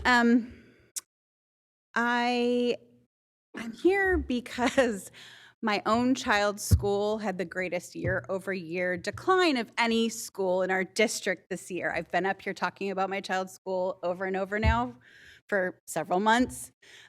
We have a suspension problem. We have an attendance problem. Our year-over-year data on the CASP for, let's see, for English, it went from 39.49% at end of year 2018 to 32.14% in 2019, a 7.35% annual decline in 1 year.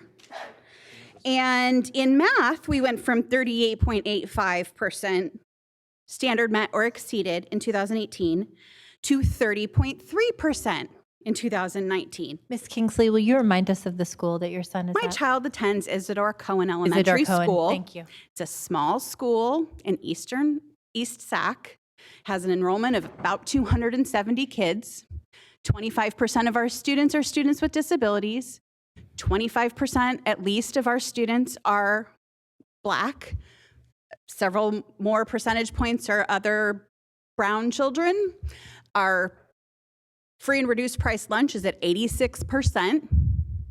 It's a school that has serious problems. I've been on the school site council for 2 years. We have a significant amount of money to spend for a school site of its size, $131,000 in our SIPSA to allocate to various projects.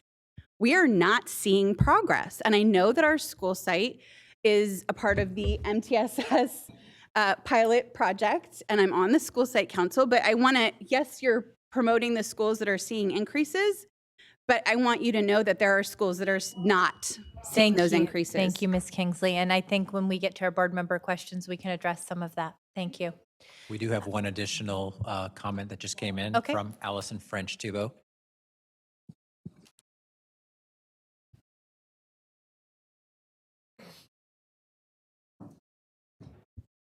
Hello, I am actually reading this remark on behalf of Alina Cervantes, who is watching at home and has asked us to speak her words.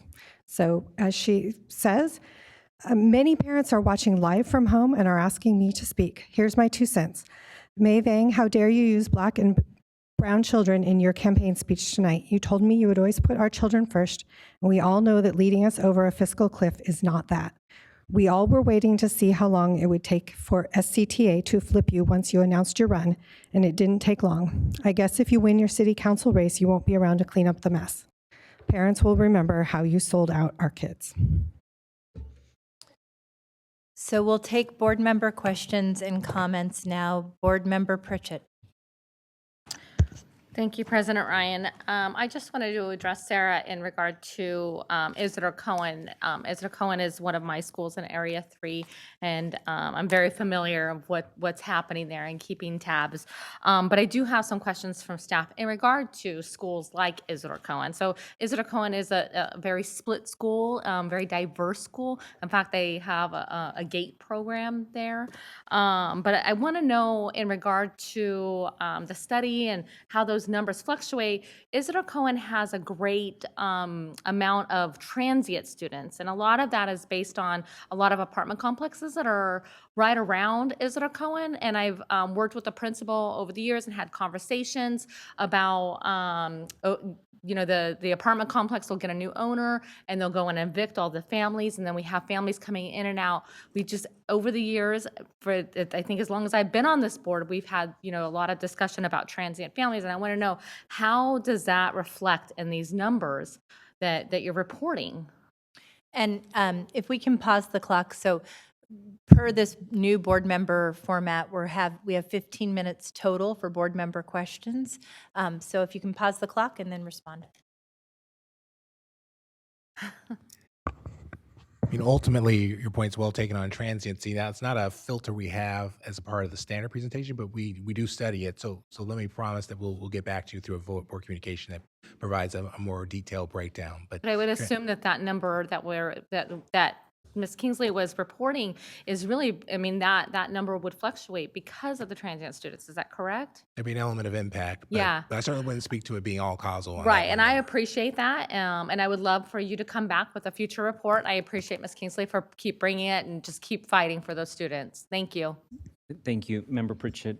Just real quickly, I mean, we could also come back and just provide an overview, again, from a growth perspective, which looks at the same students, if you will, as opposed to overall data. So is there a way, based on that, is there a way that we can track our students when they move into another Sac City school and being able to track them individually and their growth?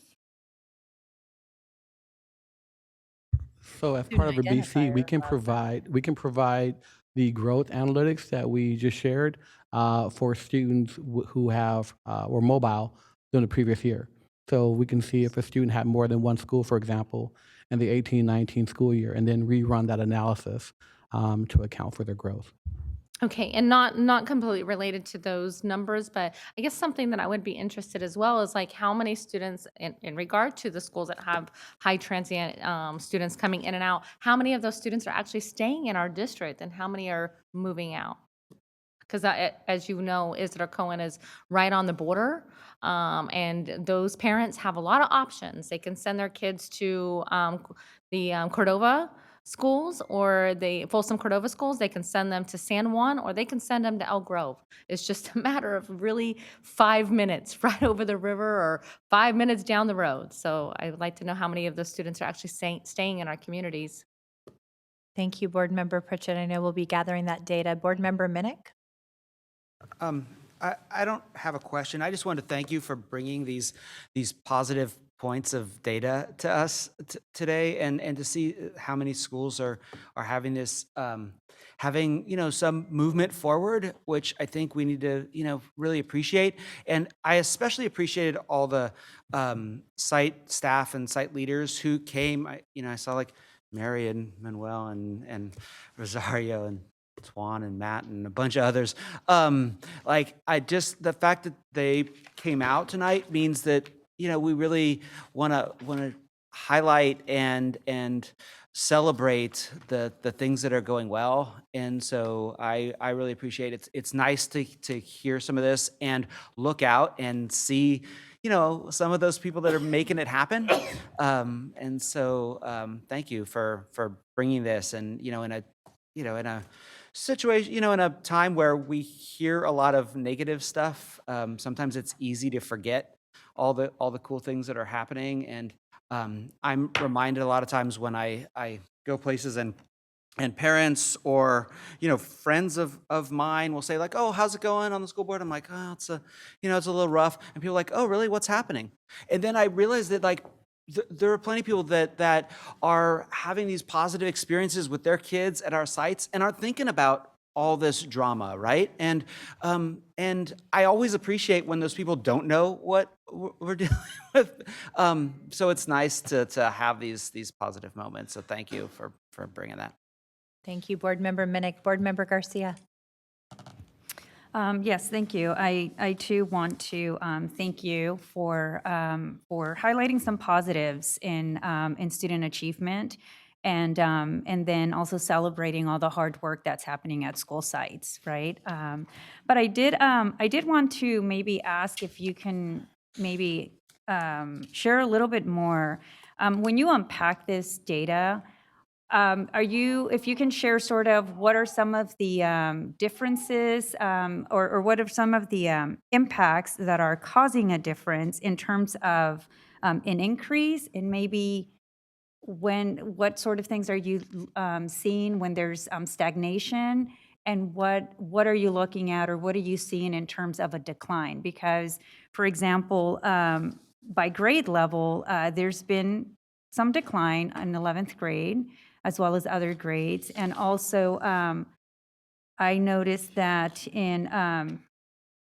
with the by Asian race category, there was 70% for the ELA and math for Korean students, and then there was a sharp dip from 70 to 55%, and then it goes back up to 83. So to me, there's something going on there. So I don't know if you have that information that maybe you can share with us today as to what's happening when there's a huge decline, when there's stagnation, and when there's a huge increase. And then I do have one other question after that. Yeah, I'd say the core of your question, Board Member Garcia, we're studying, so I don't want to over speculate in terms of all the variables that are playing out. So we'll get back to you with some Okay. context around that. Okay. And then, and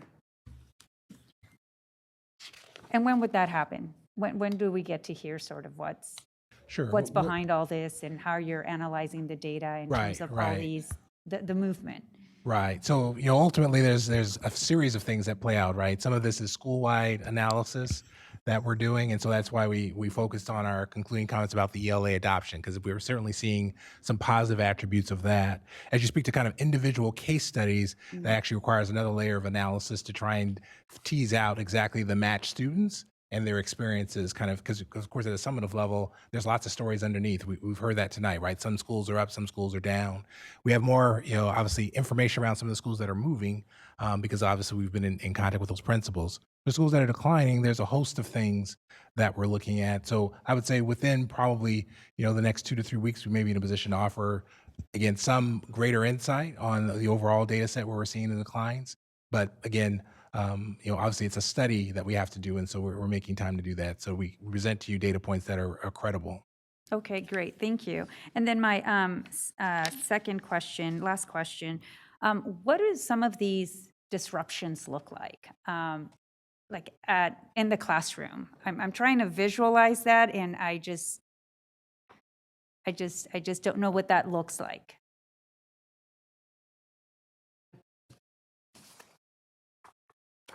I'd like to share with a little brevity one of the improvement science team meetings that I attended last year at Tahoe Elementary School that might highlight a little bit, and then April can share what it looks like more from the classroom perspective.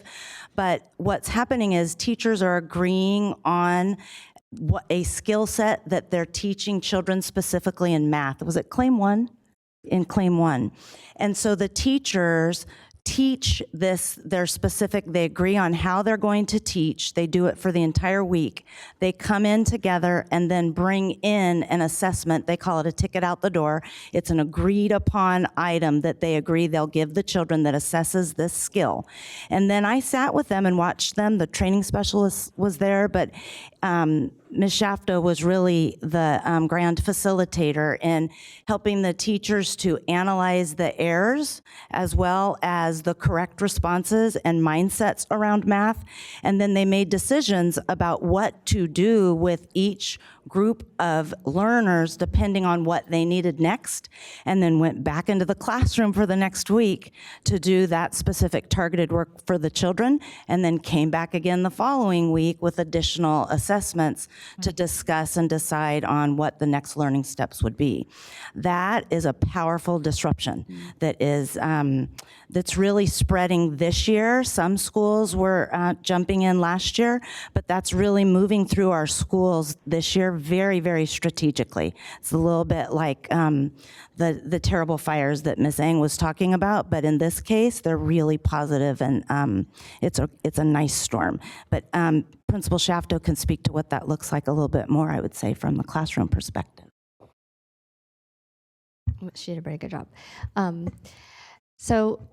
For us, we were really interested in looking at, we were seeing some disparity in performance amongst our teachers. So one of the things that we were interested in looking at in terms of our systems and how they were producing these negative outcomes for students was building some teacher efficacy. So really just building a better common understanding of what teaching and learning should look like in the classroom. And so the work that we were doing, as Christine so eloquently described, was really about kind of starting at a ground level to sort of build that collaboration and build some common understanding about those practices. And then from there was so many wonderful good things that grew out of that. So, at Tahoe, we have a very small school. We're a small school. And so, for example, this year we don't even have a straight 5th grade. We have multiple splits in our intermediate grades. And what that does over time is it really isolates and creates islands amongst our teachers.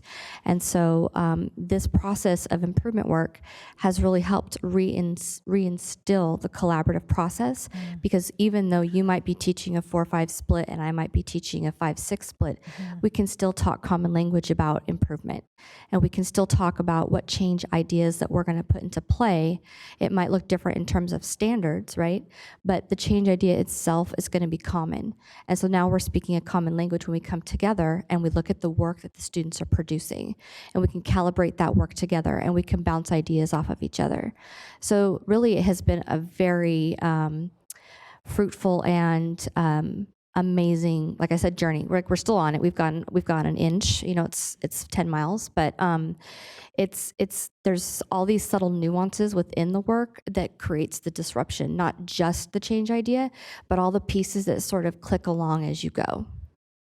Thank you. That was very helpful. So I really appreciate you getting into the weeds as to what it looks like and how it plays out at the school site level and in the classroom. So thank you. Member Morowski, followed by Member Wu. Thank you. I wanted to ask about the role of early literacy and early intervention in the primary grades. Can you speak to that? I mean, I just, as the students are going through the years, if that foundation is not built, then we're not going to see those great outcomes we want, right? Or there's a lot of remediation that needs to happen. So, can you address maybe how you're looking at that specifically? And then also, I just wanted to mention, I have asked for breakouts of academic achievement by our schools that have specialty programs, and so I think that's also a good way to break out the data, to make sure that you're looking at programs that operate within a school, because they often function like a school within a school. So I think it's really, really critical to look at that as well. Excellent point, Member Morowski, please. So you're spot on. You cannot build a foundation for ensuring that all of our students have the most post-secondary choices from the widest array of options without building a strong foundation in early literacy. What we're doing in pre-K and all the way through to really 3rd grade, where we're learning to read, and then in 4th grade we make a switch into reading to learn. We have to build that foundation with so much strength that no matter what, the kids bounce right back up as they're navigating the learning. So what we know is that we have our new benchmark advanced curriculum.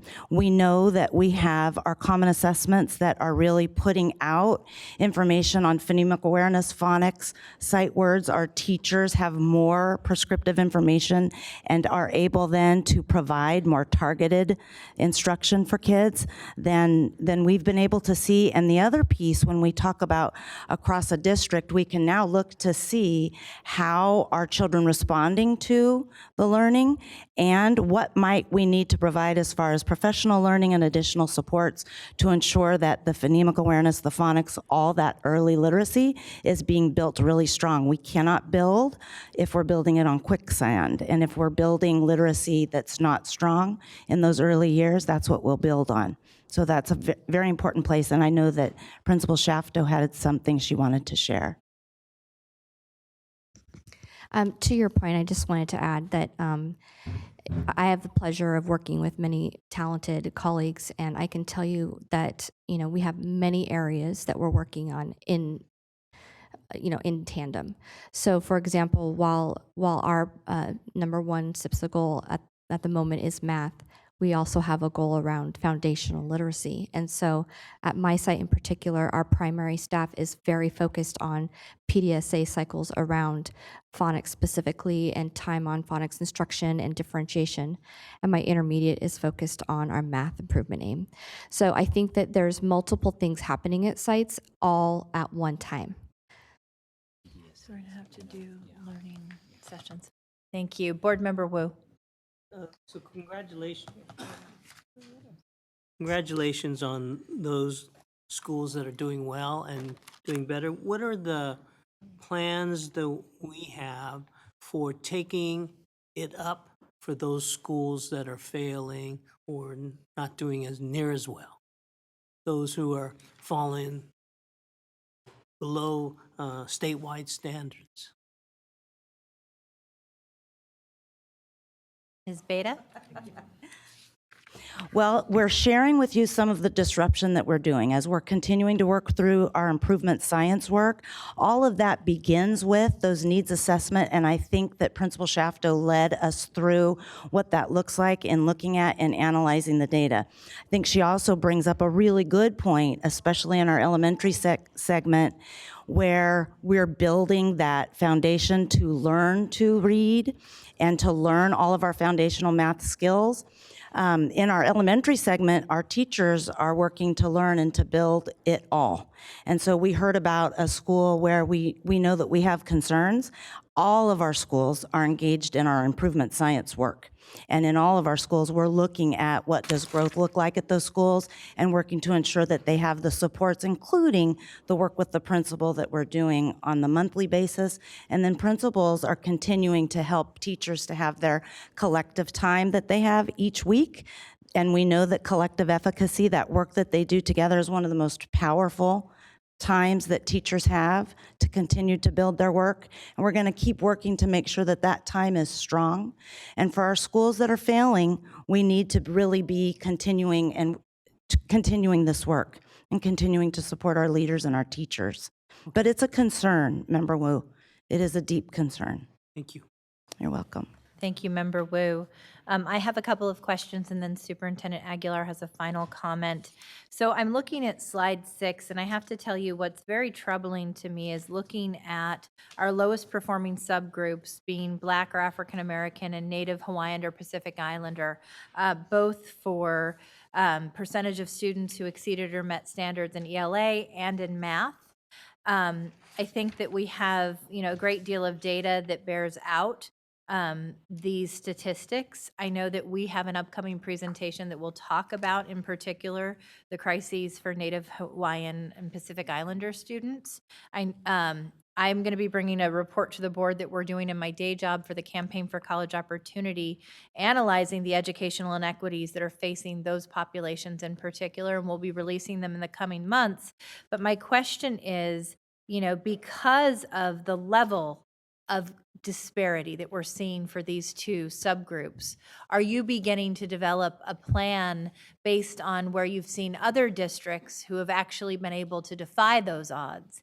And what are your theories around those low educational attainment rates and the size of the gap?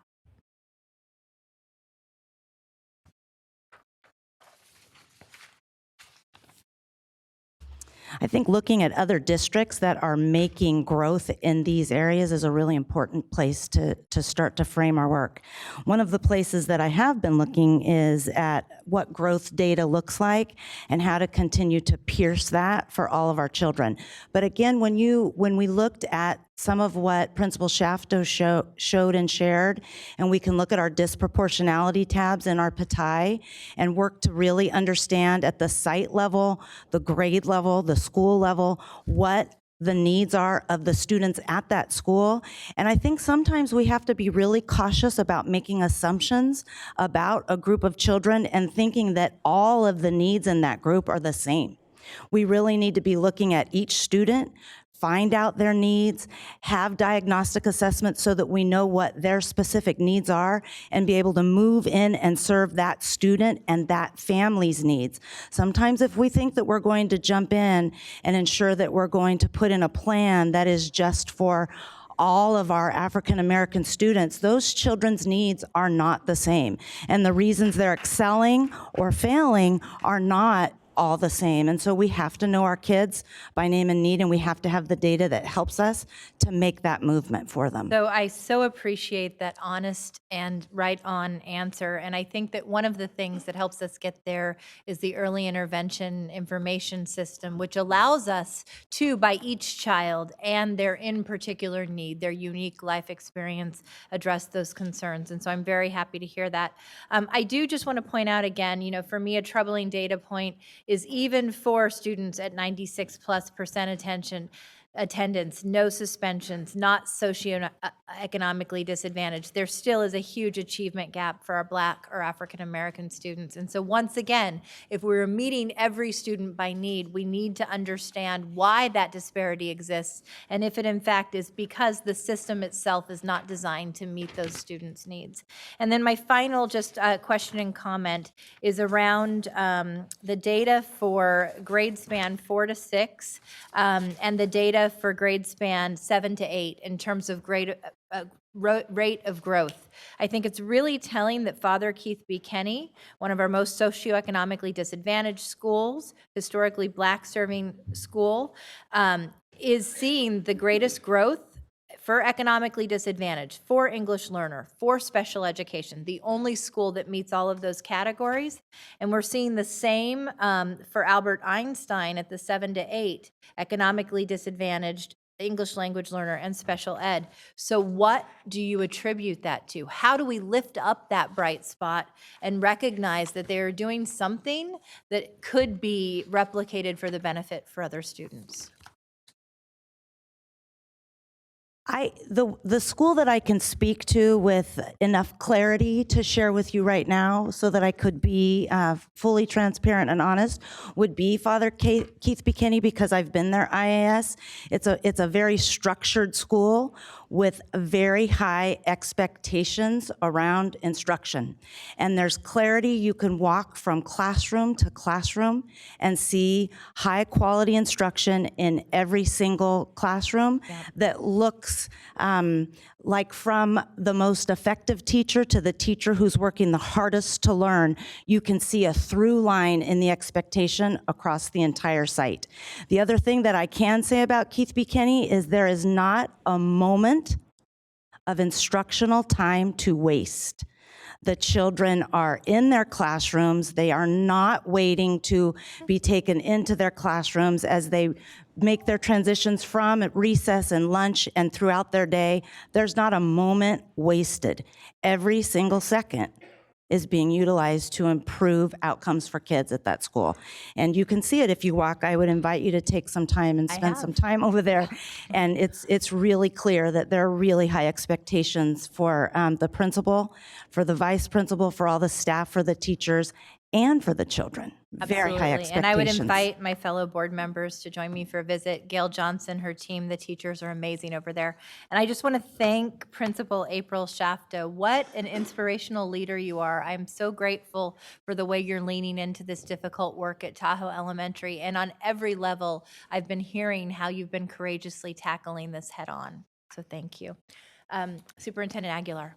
Thank you, President Ryan. I just want to be very clear that I want to acknowledge the board's compliments around some of the bright spot data and the growth data, but I do want to just remind ourselves and be very clear, crystal clear about it, is that we have presented data that should be very disturbing to all of us.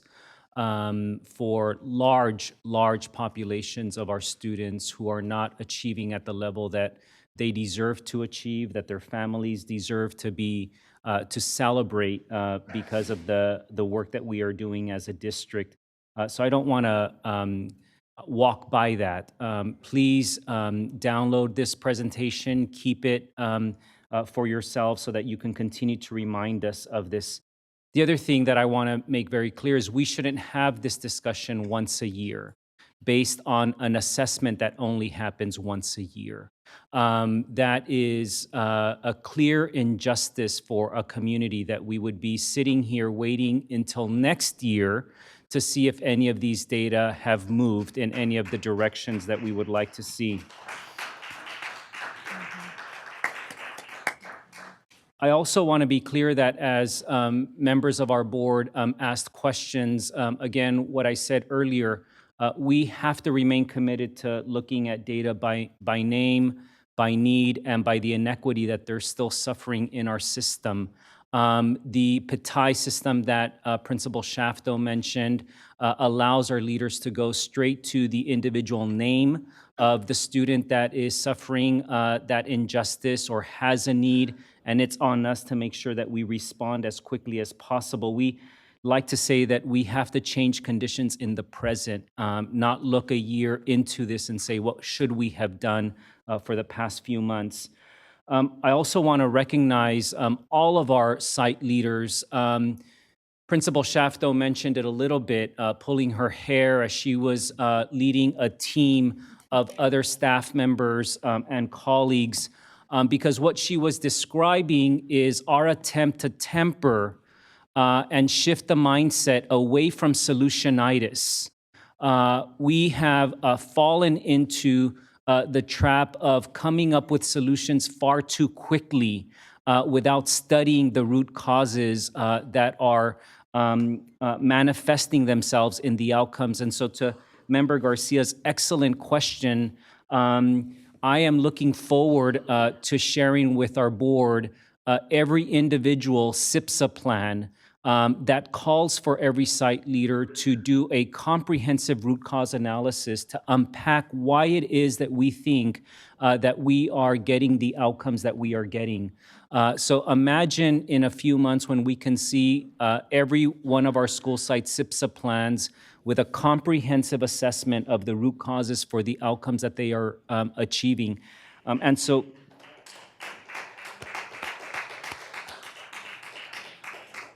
And how each of those SIPSAs are going to inform our LCAP, and how that LCAP is going to inform our budget that we propose in June of 2020.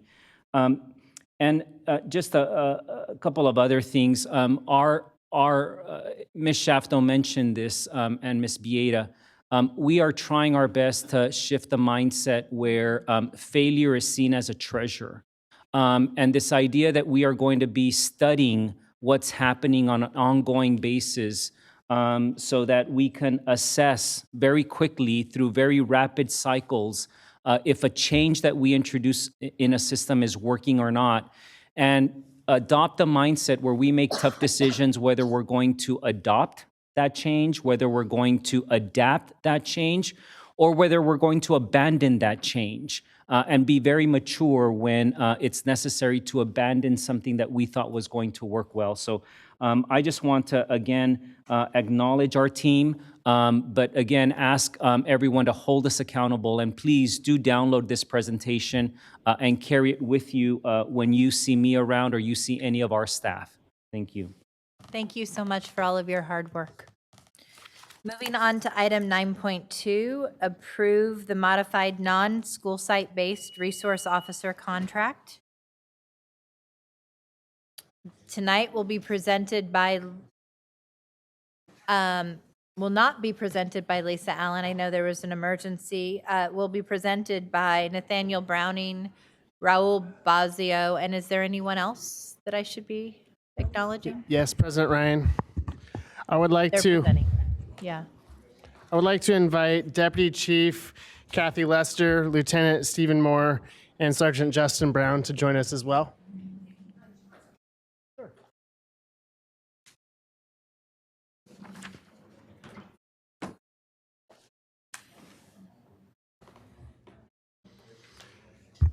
Good evening, President Ryan, Superintendent Aguilar, and board members. Unfortunately, Lisa Allen couldn't make it tonight, so I have some big shoes to fill tonight, but we'll do my best.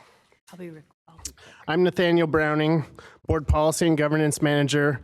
I'm here with Raul Bozio, our legal counsel, and to my right, Deputy Chief Kathy Lester, Lieutenant Stephen Moore, and Sergeant Justin Brown. We're here tonight to ask you to approve a modified non-school site-based resource officer contract with the Sacramento Police Department for the 1920 school year.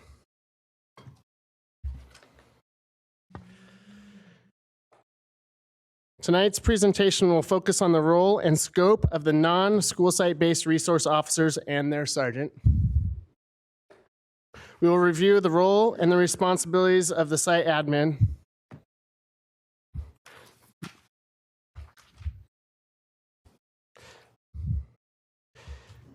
And review the data tracking and sharing pieces that are within the contract, and provide an update on the questioning and apprehension board policy that we've been working on. So a little background over the past 8 to 10, 12 months. Before then, we've had many years where we've had a contract with Sac Police Department. And mostly of those contracts, we've had 8 officers and 1 sergeant. Those 8 officers have resided within our 5 comprehensive high schools, American Legion, and a couple floaters. The most recent contract, full-length contract, ended June 30, 2018. Last year, the board approved a supplemental 1-year contract for the same number of SROs and sergeant. Since July 1st, 2019, staff have been working on trying to reimagine school safety, similar to what we talked about in August, the August 15th, 2019 meeting.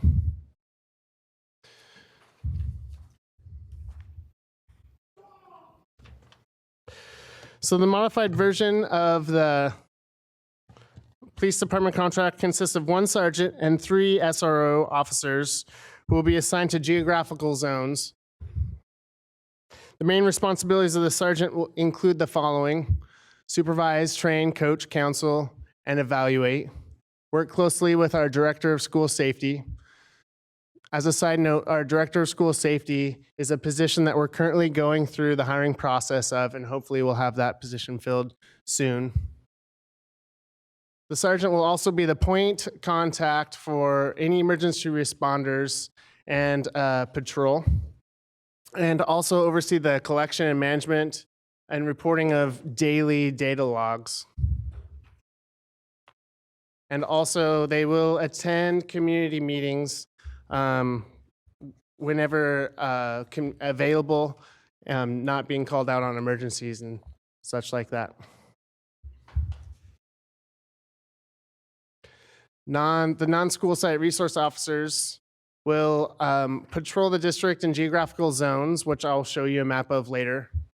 Will not be remain stationed at a school site and stagnant, but rather keep patrolling. And assist the site in developing comprehensive school site safety plans and address issues related to their appropriate role as law enforcement officers. So here are the 3 geographical zones that we had discussed at the August 15th board meeting. The map before you illustrates the number of calls that took place to the SRO unit from January 2019 through May 2019. So these geographical zones were then divided up based on the number of calls in each category. So each zone, as you see in the legend down on the bottom left, on the bottom right, have in parentheses the number of calls in each zone. So they're all relatively equal.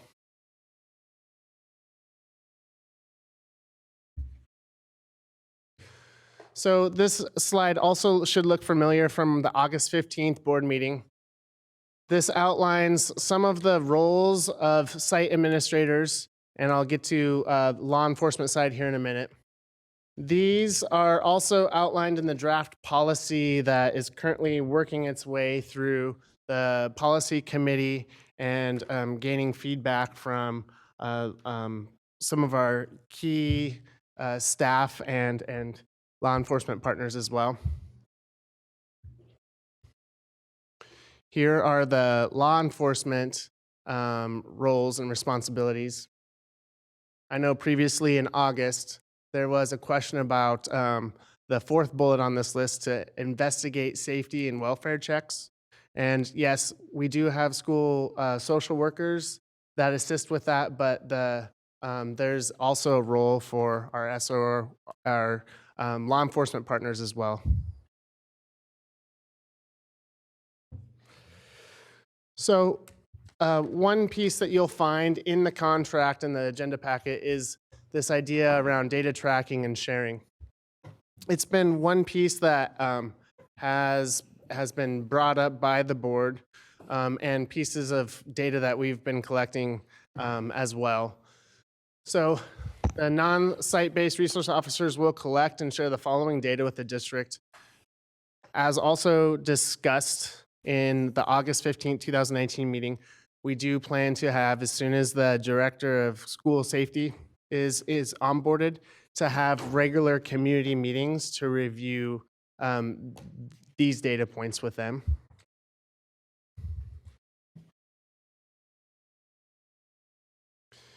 Here are the initial data that we've been collecting this fall. So as you can see, a large portion, 54% of the calls relate to student safety.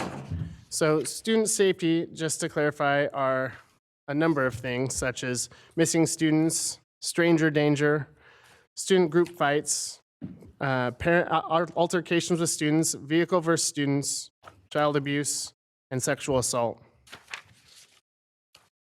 Campus threats are another issue, which include intruders on campus, parent-to-student threats, social media threats, and similar. And then staff safety, which is staff versus student concerns. Community safety is also lockdowns or shots fired. And other includes custodial disputes, parent versus parent, or robbery. So as I said earlier, a component to the Reimagining School Safety presentation in August was around this draft policy, questioning and apprehension and police interaction with students. This was last shared with the Board Policy Committee last month. And from there, the Board Policy Committee requested that the 11 to 12 page document be broken up into two separate policies, one dealing with questioning and apprehension, and one dealing a little bit more around roles and responsibilities, specifically of what admin do and what the admin role is. That is very similar to how Elk Grove developed two very similar policies in November and December 2018. So for the next policy committee coming up on the 19th of November, we're actually going to mirror very closely what Elk Grove did in two of the three policies that they recently adopted in relation to this, and bring that forward to the policy committee for review later this very month.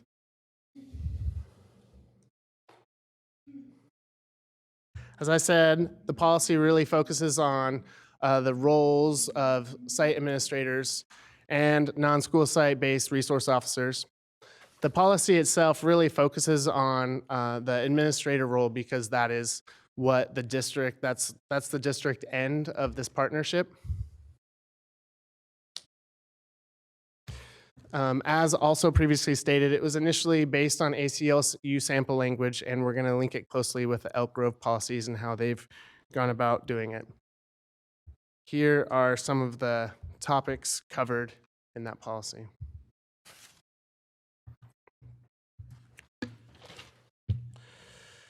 So, recommendations and next steps, obviously, would be to approve the modified non-school site-based resource officer contract. We also want to come back to the board with a safety update in February 2020.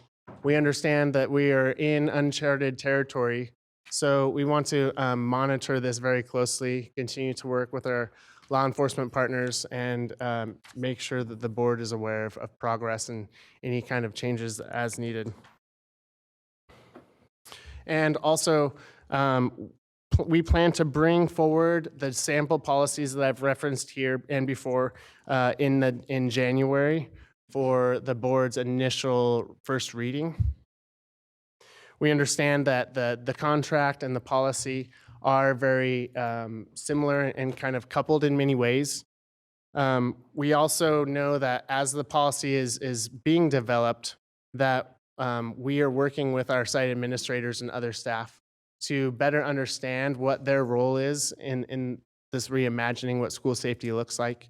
So even though as we're still working on the policy and it has not been board adopted, we're all moving towards that direction. And with that, any questions? So do we have any public comment on this item? We do. We have 12. Please come to the podium as your name's called. Tanya Muskoff, April Masados, Cecile Nunley, Danielle Prince. Okay, and we'll have 2 minutes for each public comment.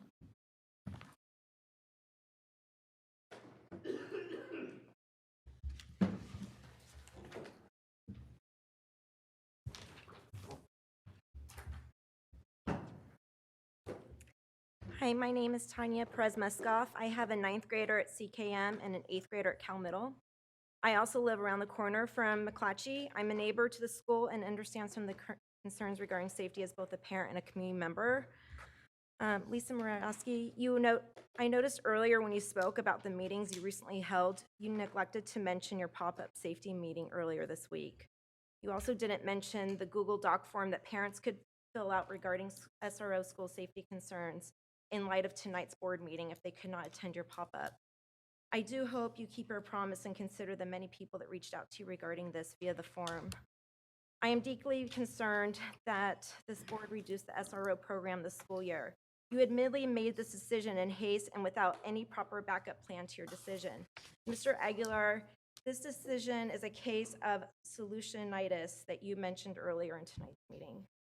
I can't wrap my head around the fact that even in your agreement with SAC PD, you state the district desires to limit SRO presence on district campuses and as a result understands that this agreement will limit the ability of the Sacramento Police Department to respond to critical incidents and other emergencies on district properties. One thing you're not wrong about is the understanding that SAC PD will be limited in responding to critical incidences. For example, recently my husband broke up an after-school brawl that included approximately 40-50 students. Without an SRO, it took SAC PD 25 minutes to get to the scene. This is only one of the many fights I know about in the 2 months school has been in session this year. How are administrators, teachers, and community members supposed to deal with a population controls in situations like this?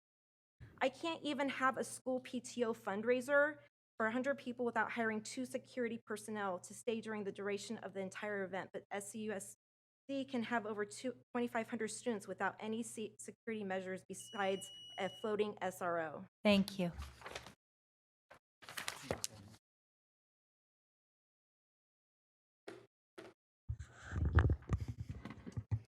Good evening, board. Thank you so much. My name is April Mazaris. I am a community member. I live near CK McClatchy, and I have students at various schools within the district. I want to read back to you information that you provided at your February 7th, 2019 board meeting in regards to SROs. Your background and rationale for that meeting states that the Sacramento City Unified School District has had a strong partnership with the City of Sacramento Police Department for more than 9 years. The SROs work closely with schools. They establish and maintain constant contact with school administrators and respond to school safety issues. SROs maintain a highly visible and open presence on each campus to encourage positive student interaction. This agreement calls for 8 police officers and 1 sergeant. You also state that your driving governance for this is research based on a 2-year study of the SRO program on school campuses. And you mentioned specifically that SROs prevent or minimize property damage on the school and surrounding areas. They reduce the need for schools to call 911. They reduce the likelihood that a student will get a criminal record, and they increase feelings of safety among students and staff. You specifically state in this document that these close working relationships have proven critical in recent years when the district has received a number of serious threats to schools and the Cerna Center. In their role on campus, SROs are not only serving in capacity of law enforcement, but serve also as mentors, role models, mediators, trainers, and helpers. You then go on to August and make such a huge shift. As our district reimagines our school safety plan, it is obvious that you have no reliable data to show what kind of impact this may have on our campuses. I ask you this evening that with your new plan, please also inform the community how you plan to address the rest of your next steps as outlined in your 2019 plan to reimagine school safety. You stated that we developed solutions too quickly, and this is one instance of that. Thank you.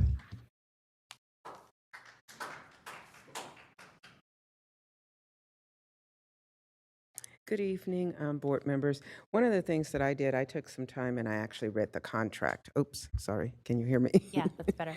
And I was just noticing a few items that I had some questions on. On item number 7, it talks about the city represents that all the SROs will have received the following training prior to assignment.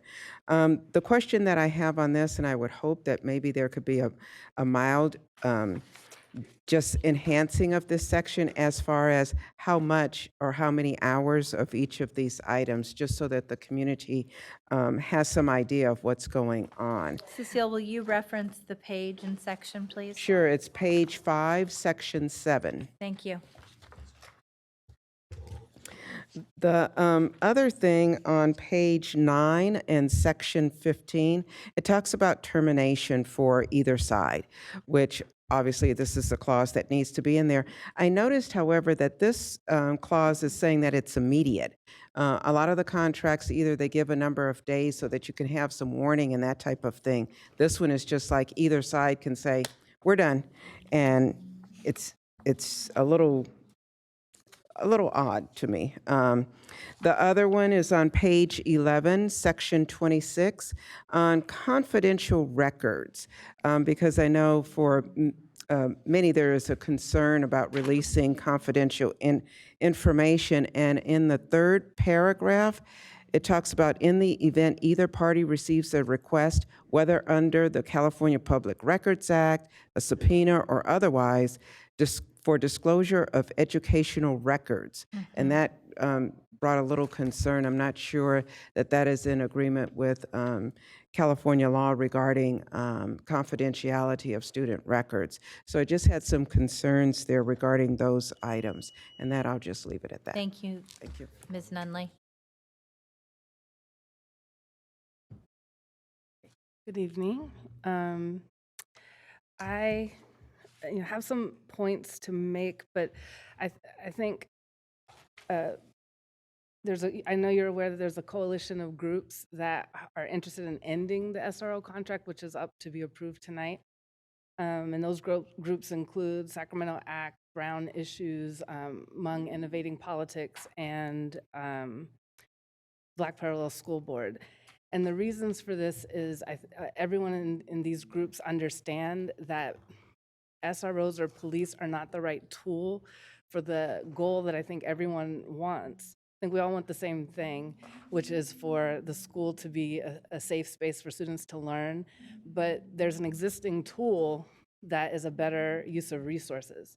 So I don't know what's going to happen tonight if you're going to move forward with the approval, but I hope that even if an SRO contract is approved tonight, that we can dig very deep into reimagining school safety using the correct tool of mental health professionals and other strategies such as restorative justice.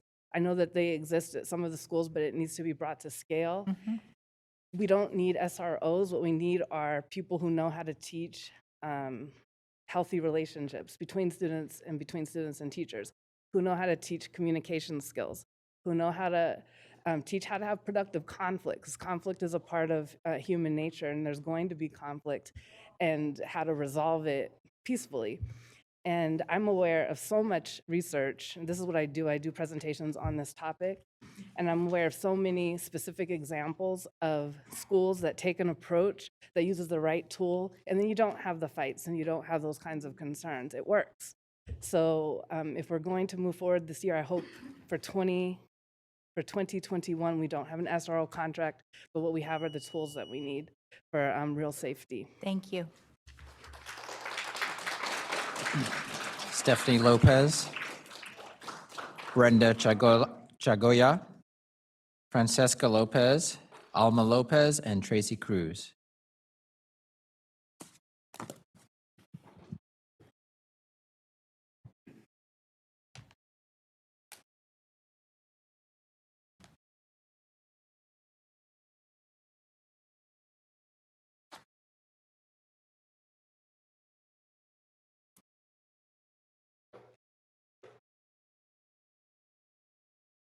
And can you just state your name? I think you might be going out of order. If you can state your name when you come up.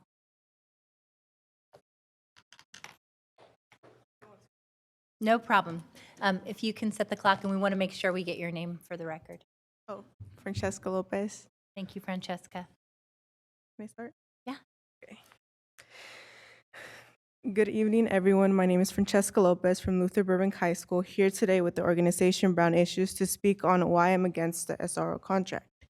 To begin, this is getting really tiring to know that we were here months ago, and now we're here again today, still talking about this when it should be no question that police on campus or surrounding our campuses affect us, the students, in a negative way and make us feel criminalized when walking on the campus. Yet the focus is not on the students, but on making our campus safe. For whom exactly, may I ask? As I attended a community meeting this past Tuesday, I was left with rage and confusion as I heard a volunteer from McClatchy, and I quote, "There is some undesirable children in that school."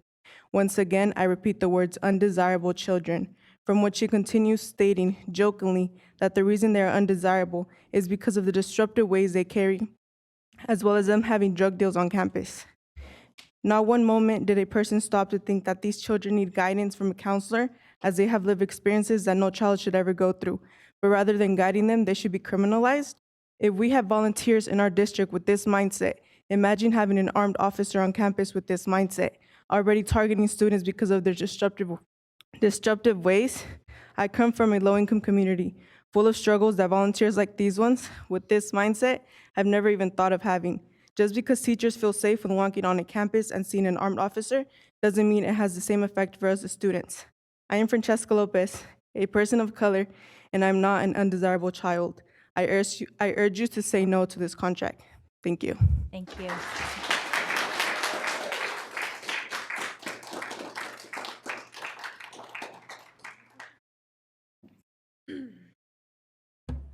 Hi, my name is Stephanie Lopez. I'm from Luther Burbank High School, and this is a message from Edith Williams, who wasn't able to come today.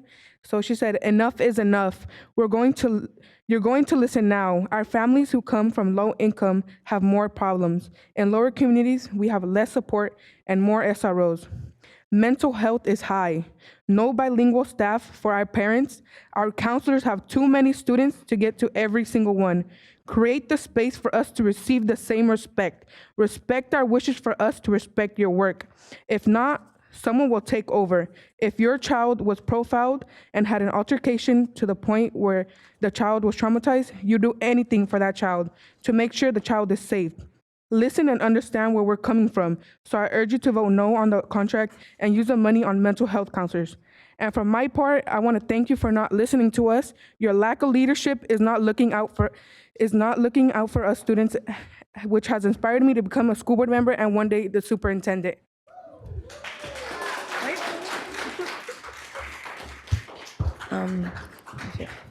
Hi, good evening. My name is Brenda Chagoya, and I'm a senior at CK McClatchy High School.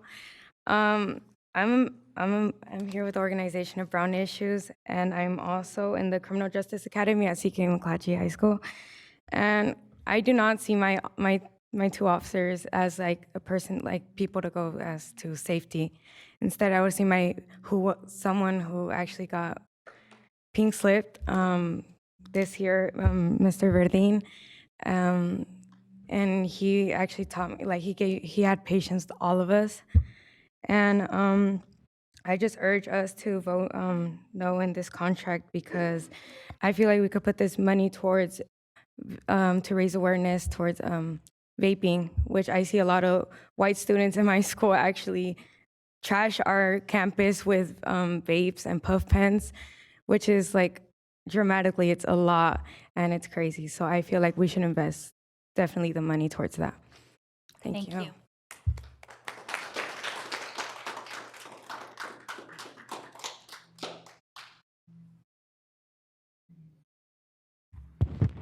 Hello, my name is Tracy Cruz. I'm a senior at Luther Burbank High School, and I'm also a member of Brown Issues. Concerning the SROs, I suggest that instead of paying the 3 SROs to roam around our campuses, we should better invest the money towards our students' well-being. I'm not sure if you're aware, but at Luther Burbank, we are split into 4 SLCs, and per SLC, we have 1 counselor. I have that issue that right now, because I'm a senior, I have like a lot to carry on my plate, and I've been wanting to make an appointment with my counselor, yet I'm still not called in for. So it's a lot for 1 counselor to take in so many students, and so therefore I believe that this money should be invested towards the students concerning the mental health issues. Also, we should invest that money because of what I'm aware, nobody has a nurse. Schools don't have nurses. And I also wanted to address that in this article, it says that we should invest in our students, yet this is our counselor at Luther Burbank, was, and his name is Mr. Gray, and he got his pink slip due to the lack of funds at our school. So that is my reason why we should say no to the SROs. Thank you. Thank you.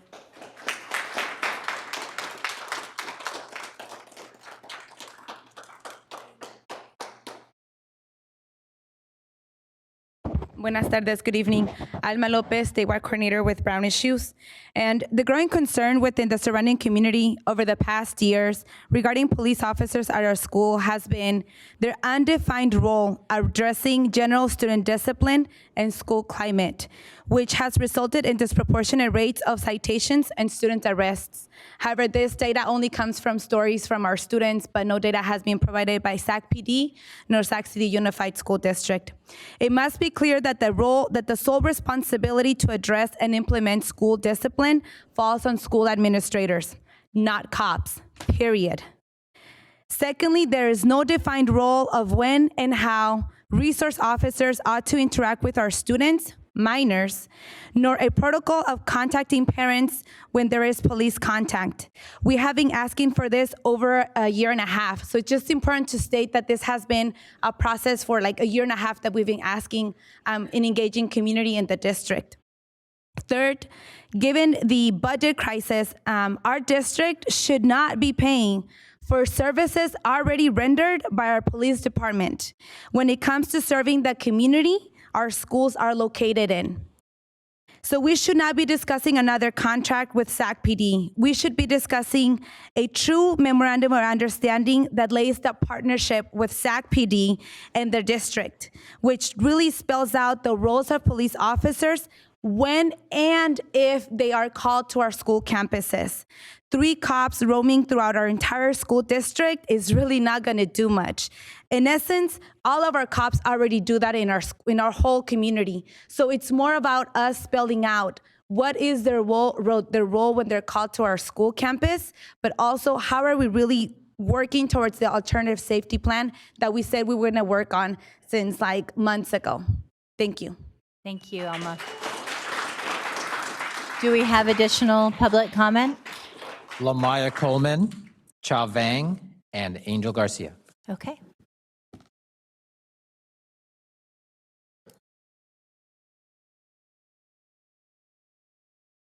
Hi, Lamaya. Good evening. As you guys know, I'm a member of SAC Act. I have a 6th grader at William Land, and I'm a sub in the district. So I didn't come to the August meeting. I was really happy to see the presentation and to see how some things are spelled out. I was also happy to see in the contract the data collection. There's things that I feel like are still missing in the contract that we asked for. It concerns me that the SROs may attend district trainings but are not required to attend district trainings prior to having student interaction. So that's one thing that concerns me. And the MOU that sounds really great, but it concerns me that that's happening at a different time frame than the than the contract presentation tonight, potential approval tonight. So those two things I feel like really should have happened at the same time, so that we knew they're both present. Because if something goes off the rails with the MOU, we don't have it. So I also wanted to uplift. Like some alternative models. Luther Burbank has and I'm not going to get this quite straight, but a restorative justice class with student mentors who, if students get sent to detention, they go to that class, and it's a much more, it's a way for the students to get seen, work things through, and has a lot better outcomes. Also, the student members go into the classroom and can see what's happening in the classroom, which is also an opportunity for administration to then help form and guide teachers, because the teachers and the students both play roles. So I think we really need to be looking more at models like that and spreading models like that, obviously along with wraparound services, restorative justice, PBIS, et cetera. Thank you, Lamaya.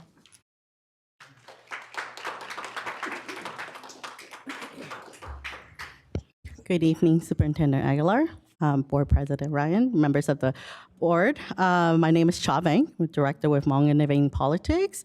And HIP continues to stand with our young people, our partners, and our community leaders to demand that the district do not approve of this contract. And I'm going to continue to repeat exactly what we've been saying for the last how many months. Although we really appreciate the district's efforts to assure that there's school safety, and with this recent contract, the accountability around measurements, we strongly believe that cops do not belong in schools, nor should our district use our educational funding to pay for those cops. Majority of our students are still students of color, and many who come from families and communities with historical racial racism that they experience at home. And these communities and these students already are heavily policed and criminalized in their own neighborhoods. We can't continue to do that in the schools. And really, there's so much potential for targeting students of color. And law enforcement also already take over 60% of the city's budget. Why are we using our school funding to pay for them? And we should be really utilizing, as Alma said, MOU to make sure that they are providing the services for safety in our schools. And as I was walking to the boardroom, what I noticed was the social emotional learning piece that you all are so much pride in. And by using school funding to pay for police officers, I don't know if social emotional learning is something that you truly value, because I start questioning it. So I challenge each of you to question whose safety are we really concerned for? And because our students again and again have told us that they don't feel safe. So in closing, I just want to remind you all to vote no on the contract. Thank you. Thank you. Hey, Angel Garcia, parent of children in the district. Good evening. I just repeating kind of what everybody says, but there was a Land Park parent that said how the district had gushed about SROs providing school safety and mentoring and things like that. Yet, from years of paying police officers for services that they're already supposed to provide by the city, we have no data to show that they've made any real outcomes in social emotional learning, in bullying, in lots of things. And so again, I don't think we should be spending our money on that. The other thing is we have this contract that you guys are intending on voting on, but there's no director of school safety, right, to really spell out what the heck the roles and responsibilities are supposed to be by administrators. As a parent whose 13-year-old was detained by a school resource officer that I was disgusted by his interaction with my son for loitering. So the administrator called a school resource officer because my son went to meet his friend in front of a school that wasn't his school. So they called the school resource officer because of loitering, and my son was detained. He was put in the back of the car. He was roughhoused, and the officer said, while I was there with his dad, and thank God my son's actual principal called us to show up to say I could make up about 10 different charges on you and take you to juvenile hall right now. I don't want that around my son. Complaints that we're able to make, we're not able to make complaints against police officers. We're able to make them against administrators, and we cannot stop administrators for calling for BS things like loitering. So please do not vote on this contract. If you intend on voting on this contract, at least hire a director of school safety to spell out specifically what those roles and responsibilities are, because it's a free-for-all for administrators. The deed had already been done, and my son's information is now with that officer. Thank you so much, Ms. Garcia. No more public comments? So we have no more public comments at this time. I think that Superintendent Aguilar was going to speak to the hiring of the school safety director, which I know that each of the board members, per our conversation a couple of months ago, had the opportunity to appoint a community panelist to be part of that hiring process. Thank you, President Ryan. I do want to just mention that that was a very exhaustive process. I know that we had a community forum in which we heard from many stakeholders about the characteristics that our community was looking for in a new director of school safety. We have gone through that process, and we are in the last stage, if you will, for bringing our leading candidate to the district officially. But I do want to recognize Mr. Ray Lozada, who's here and thought that it was important to be part of the presentation and to hear from our community. And I do want to recognize you, Mr. Lozada. If all goes well, we do anticipate having that position filled and here in our district in the next few days. Excellent. Great. And I want to just appreciate all the community members who took their time to be part of that hiring process based on the community meeting with the community characteristics listed out for the expectation of that hiring. We have a comment from Board Member Pritchett, followed by Board Member Minnick. Sorry. Thank you, President Ryan.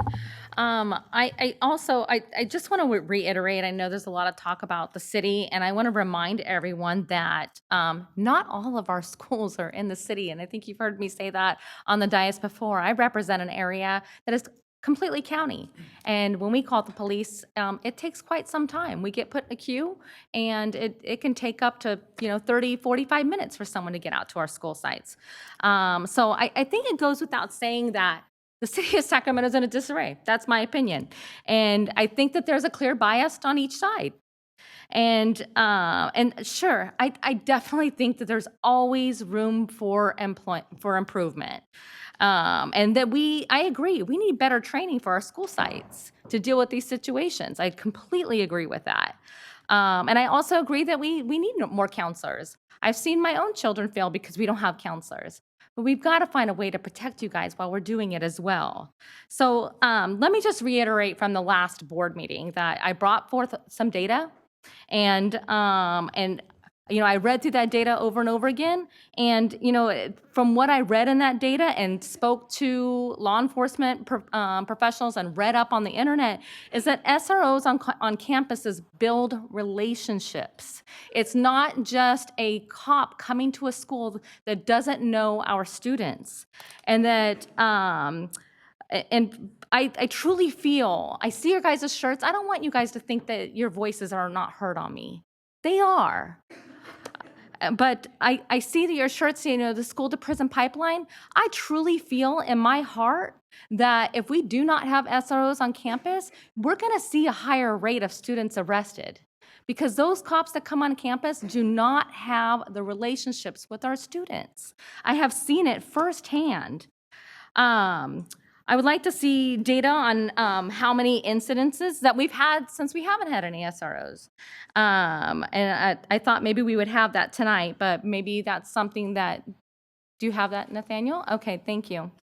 So this data was clearly, so that I was misunderstanding. This was what, but what I don't get out of this is how is this comparative to what it was prior to us having SROs and having 8 SROs.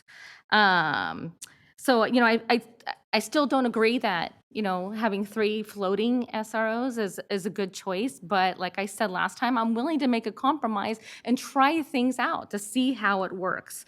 And that also the policy committee that's working on the policy, I think that you guys should probably be, including SAC PD, and I hope some members of the community, I'm assuming you guys come out and you're voicing your opinion. But I do feel that because this is such a need and such a huge discussion in our district right now that affects us all, that it should be a whole board conversation and not just a policy conversation. And I hope that, that my board colleagues, take that to heart. I think, you said you come back for a first read.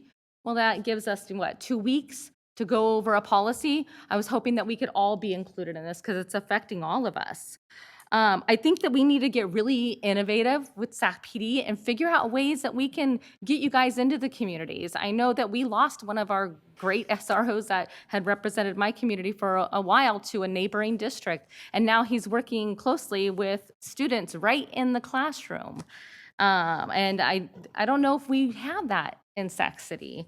I do have some quick questions, and I'm sorry, I will not monopolize time, but I have questions in regards to the actual contract, and you can give me quick answers if you'd like. So on page 4 of 19, there's the data tracking and sharing.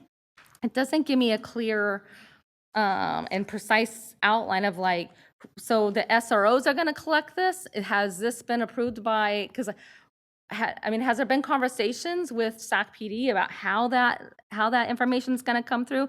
I thought by prior conversations that it was going to be a collaboration with the administrators and the SROs, and that the administrators would be reporting it back to our district, and then we would bring it to the board. And so I guess I was kind of confused on that whole data tracking thing. And then for the training part on page 5, my question is, how is this different than what you guys have done before? I mean, I know that you guys do training all the time. And in fact, I bet your training is a lot larger than what's on this list. And sorry. I agree with Ms. Nunley about the notice. I think that, on either party, if we just say, put our hands up and say, we're done, we leave ourselves back in that same situation that we were in a while ago when we were having the conversation about if we were going to have SROs or not. And I think that we need to have a notice in place and not just an immediate notice. And then my last question is, I went through these numbers that were presented in the contract of whose schools were broken down. And I was quite surprised to find out that the first SRO would represent 30 schools. The second SRO would represent 39 schools. And then the third SRO would only represent 24. So I guess my main question is, how was that broken out? You know that I've had a great concern about, I'm far east, the farthest east in our district, and the SRO that I would be sharing is with Hiram Johnson. And how, if you guys are, representing 39 schools in my area, and someplace like one of my elementary schools, maybe Abraham Lincoln or Rosemont High School, calls for an SRO, how long is it going to take for you guys to get there? And maybe that's a question that you guys can answer, or Nathaniel. And will you please pause the time? So we have about 12 minutes remaining for the rest of the board. Yeah, Member Pritchett. I want to take that and work backwards, and then also invite our law enforcement partners to respond as well. I think, first of all, the contract on page 1 also speaks to the potential ability or maybe even the inability for police officers to be able to respond to incidences on campuses, because there are 39 sites that one officer is responsible for. So if they're working on an issue at a given site and get a call from another site all the way across their geographical zone, that does pose an potential issue. We don't have non-school site-based SROs within the district right now. We've been relying, by and large, on Sergeant Brown at the end and he, I'm sure, has been running all over the district. So we don't really know what response times look like or anything along those lines. That's why we want to come back in 3 months' time just to give an update, because this is all new. We're still redefining and reimagining what this looks like and frankly understanding it. To the training piece, we do have a list of trainings that SROs or resource officers go through, and they are coming up to you. Ralph, can you hand this? And I have an extra stack here that we'll make sure is set on the back table. Okay. So to the point made about training, and the point made in the public comment about how the contract says resource officers may attend trainings, but there's no shall in there. It's because the district is partnering with the police department. They have their own collective bargaining agreement, and that's for their superiors to identify and address. As you can see with this list coming out, they have an extensive list of trainings. Anything you would like to add? Oh, and sorry, one last thing on the data piece. So in the contract, those are the data components that school resource officers will be collecting. And we will also be collecting other data points as necessary once we do have a director of school safety in, because we do work through our administrators as well. And so therefore, if we are requesting additional pieces, we can go ahead and do that.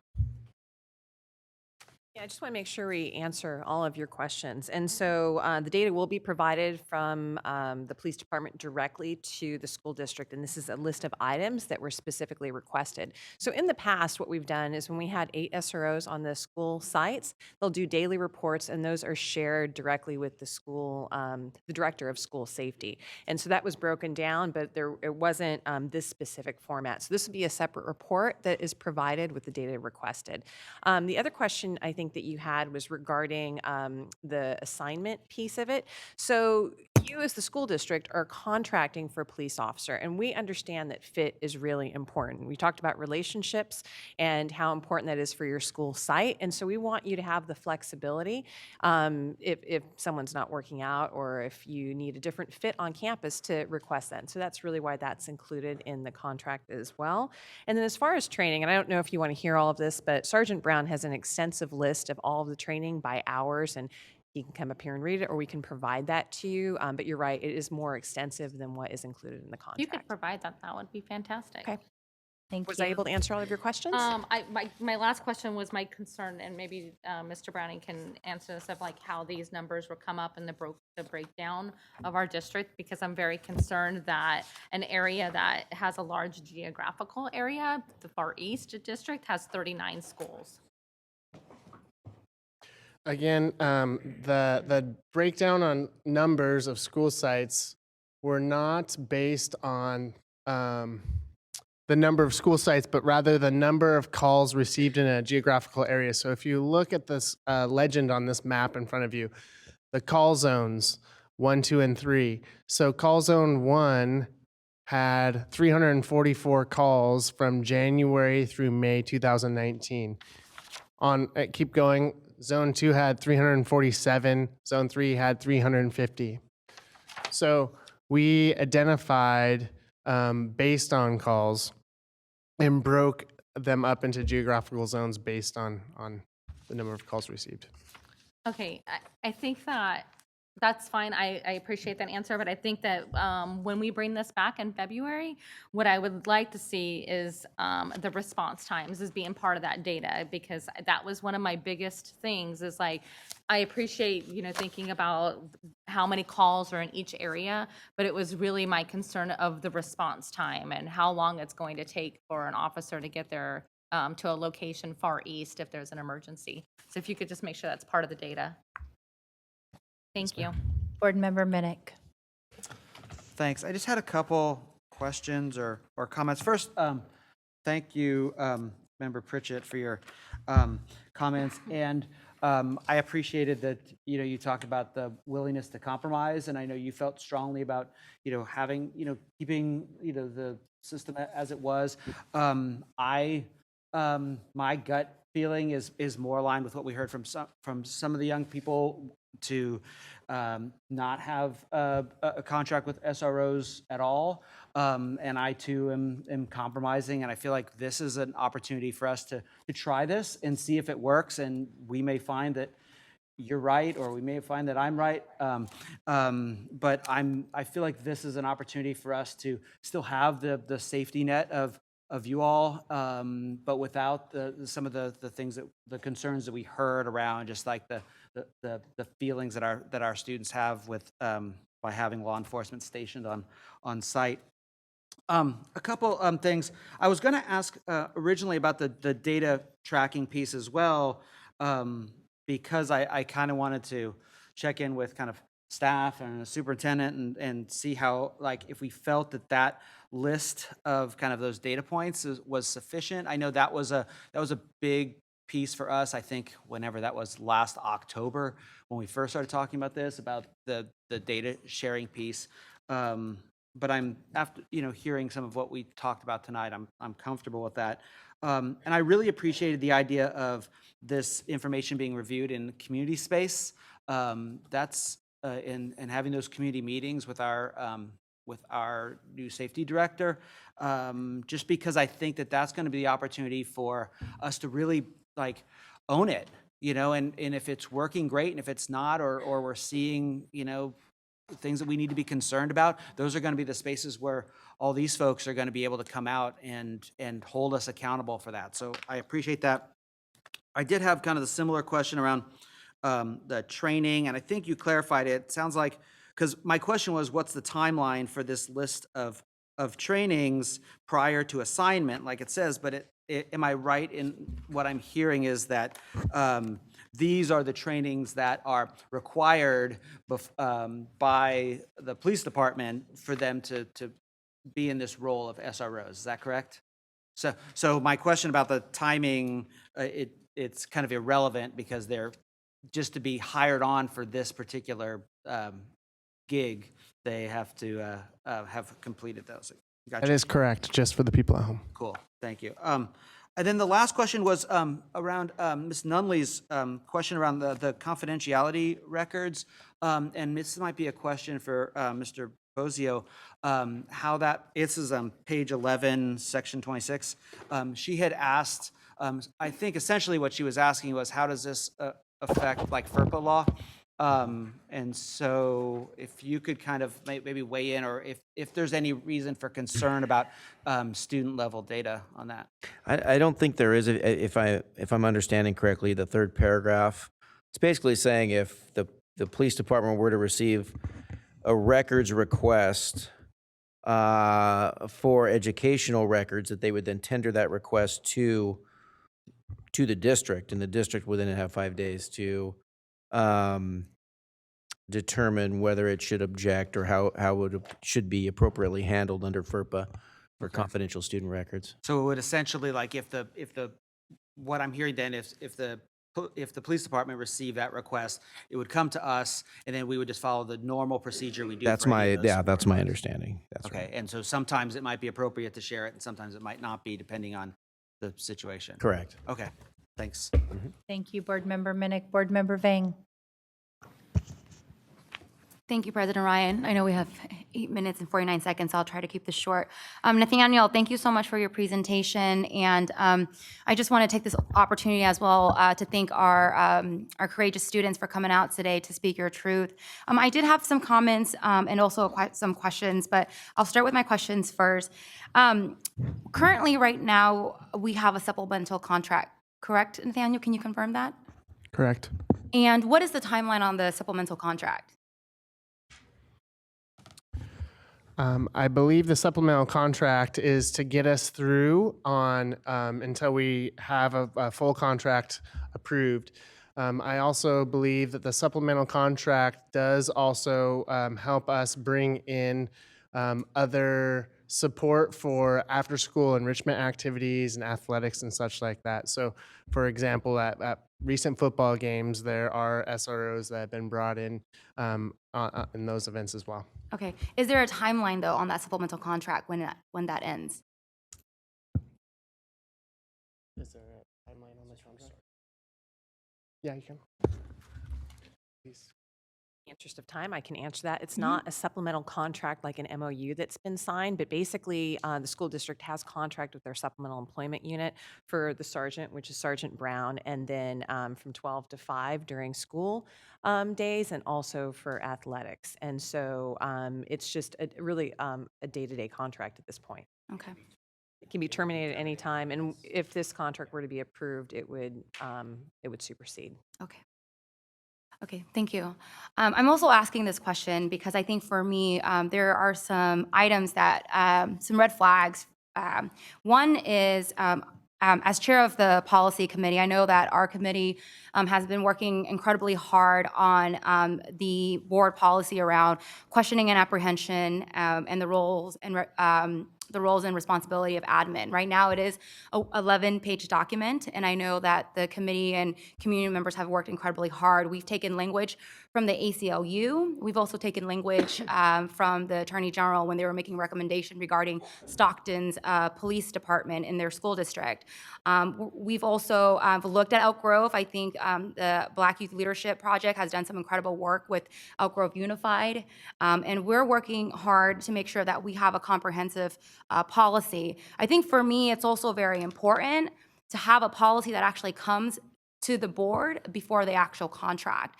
And I say that because in the roles and regulation admin piece, if I recall, in terms of what we came up with in the policy, is that admin would also be tasked in collecting this data.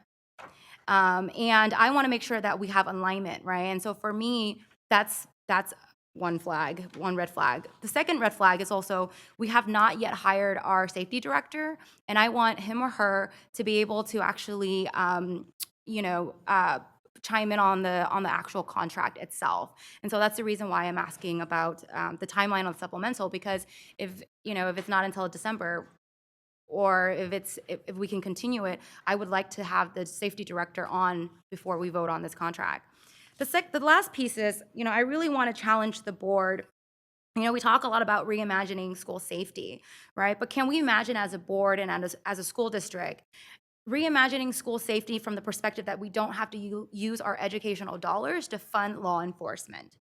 And I hear Member Pritchett on, it's not just Sac City that's within the school district boundaries. I understand that we have county jurisdiction. But it's also important for us, I think, if we don't vote on the contract, to have strong solid MOU language with our partners. And I think that for me, I feel like that suffice.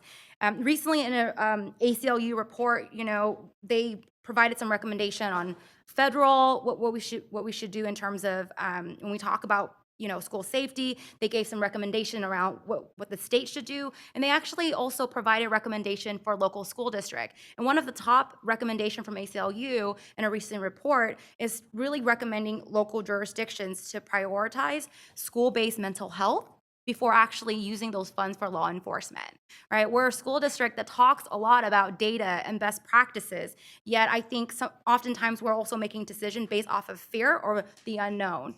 And for me, I can't vote on a contract given that I don't have that data in front of me to prove to me that having police officers, even though they're not cited they're not at the school site and they're roaming our school district, I don't have the data in front of me to say that this improves school climate. And that's concerning to me. And so I encourage my colleagues to really rethink when our students and our parents and our community saying reimagine school safety. Let's reimagine that using those dollars for critical resources that our student needs inside the classroom and in our neighborhood school.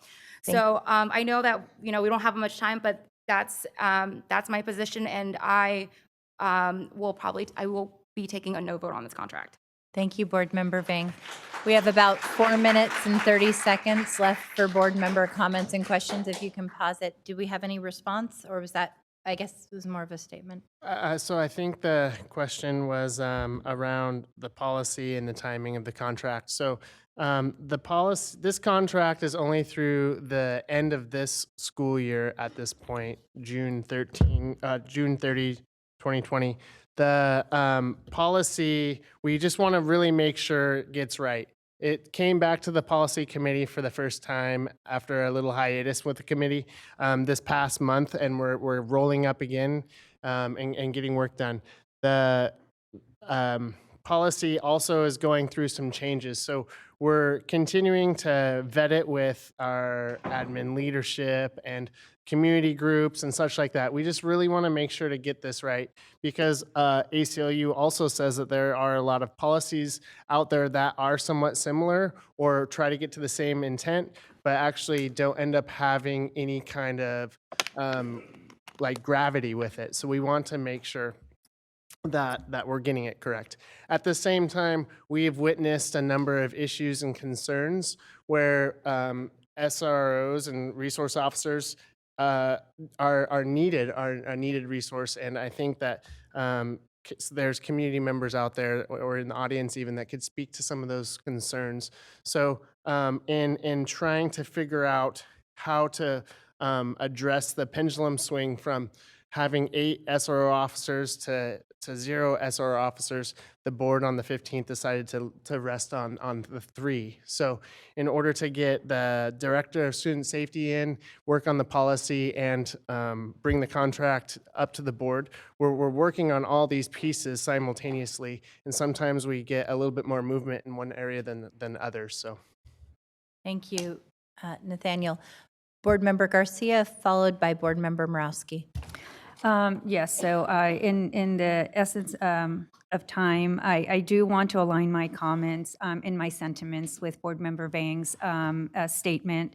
I am a little troubled by how we sort of procedurally, how we do things, how we make decisions.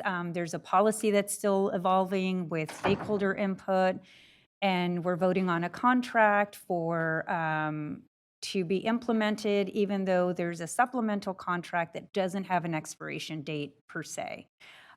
So there are a lot of, I think, things that are still big questions for me, and procedurally, they're just not moving in a direction where it makes sense to me, where we can have a broader, more comprehensive conversation about what school safety looks like.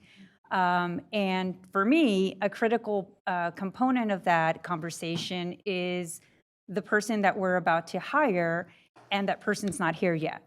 So I feel that we're making decisions backwards, and that just doesn't it just doesn't sit well with me. I did also submitted maybe like 16 questions to staff on the contract. There are some areas that are of great concern to me. The training piece, also the personnel matters, how complaints are submitted and to whom, which complaints are only available for the district to see.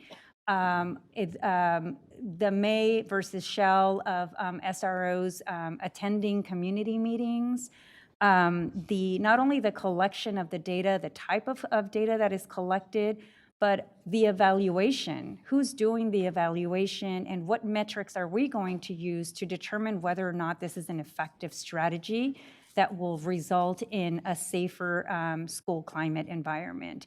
That's been absent, and I still don't see that here. I would hope that this is something that the school safety director will do, but that just simply highlights for me and underscores that we're doing this backwards. And I'm trying to speak as fast as I can because I want to give Board Member Morowski some time to talk as well.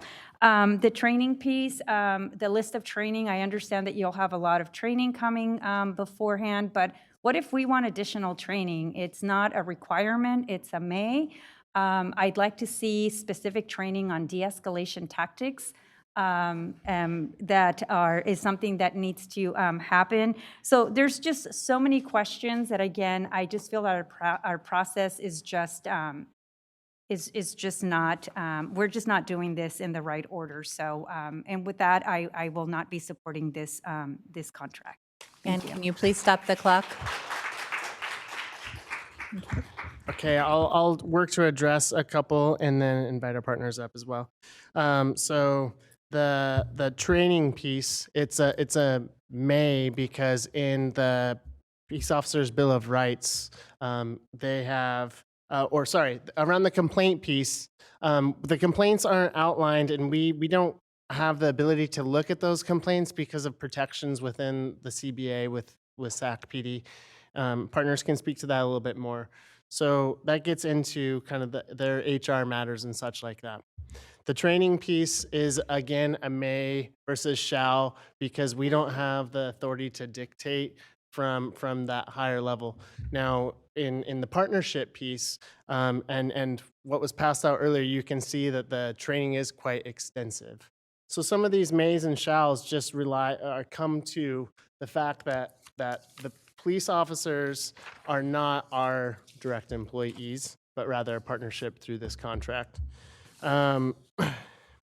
They may attend community meetings because if there's an issue happening at one of our comprehensive high schools and it pops up right before a planned community meeting, that officer has a duty to go to the issue that needs to be addressed at a school site. They have every intention to attend the community meetings that will be upcoming that I mentioned in the presentation, but sometimes it might not happen because of other duties.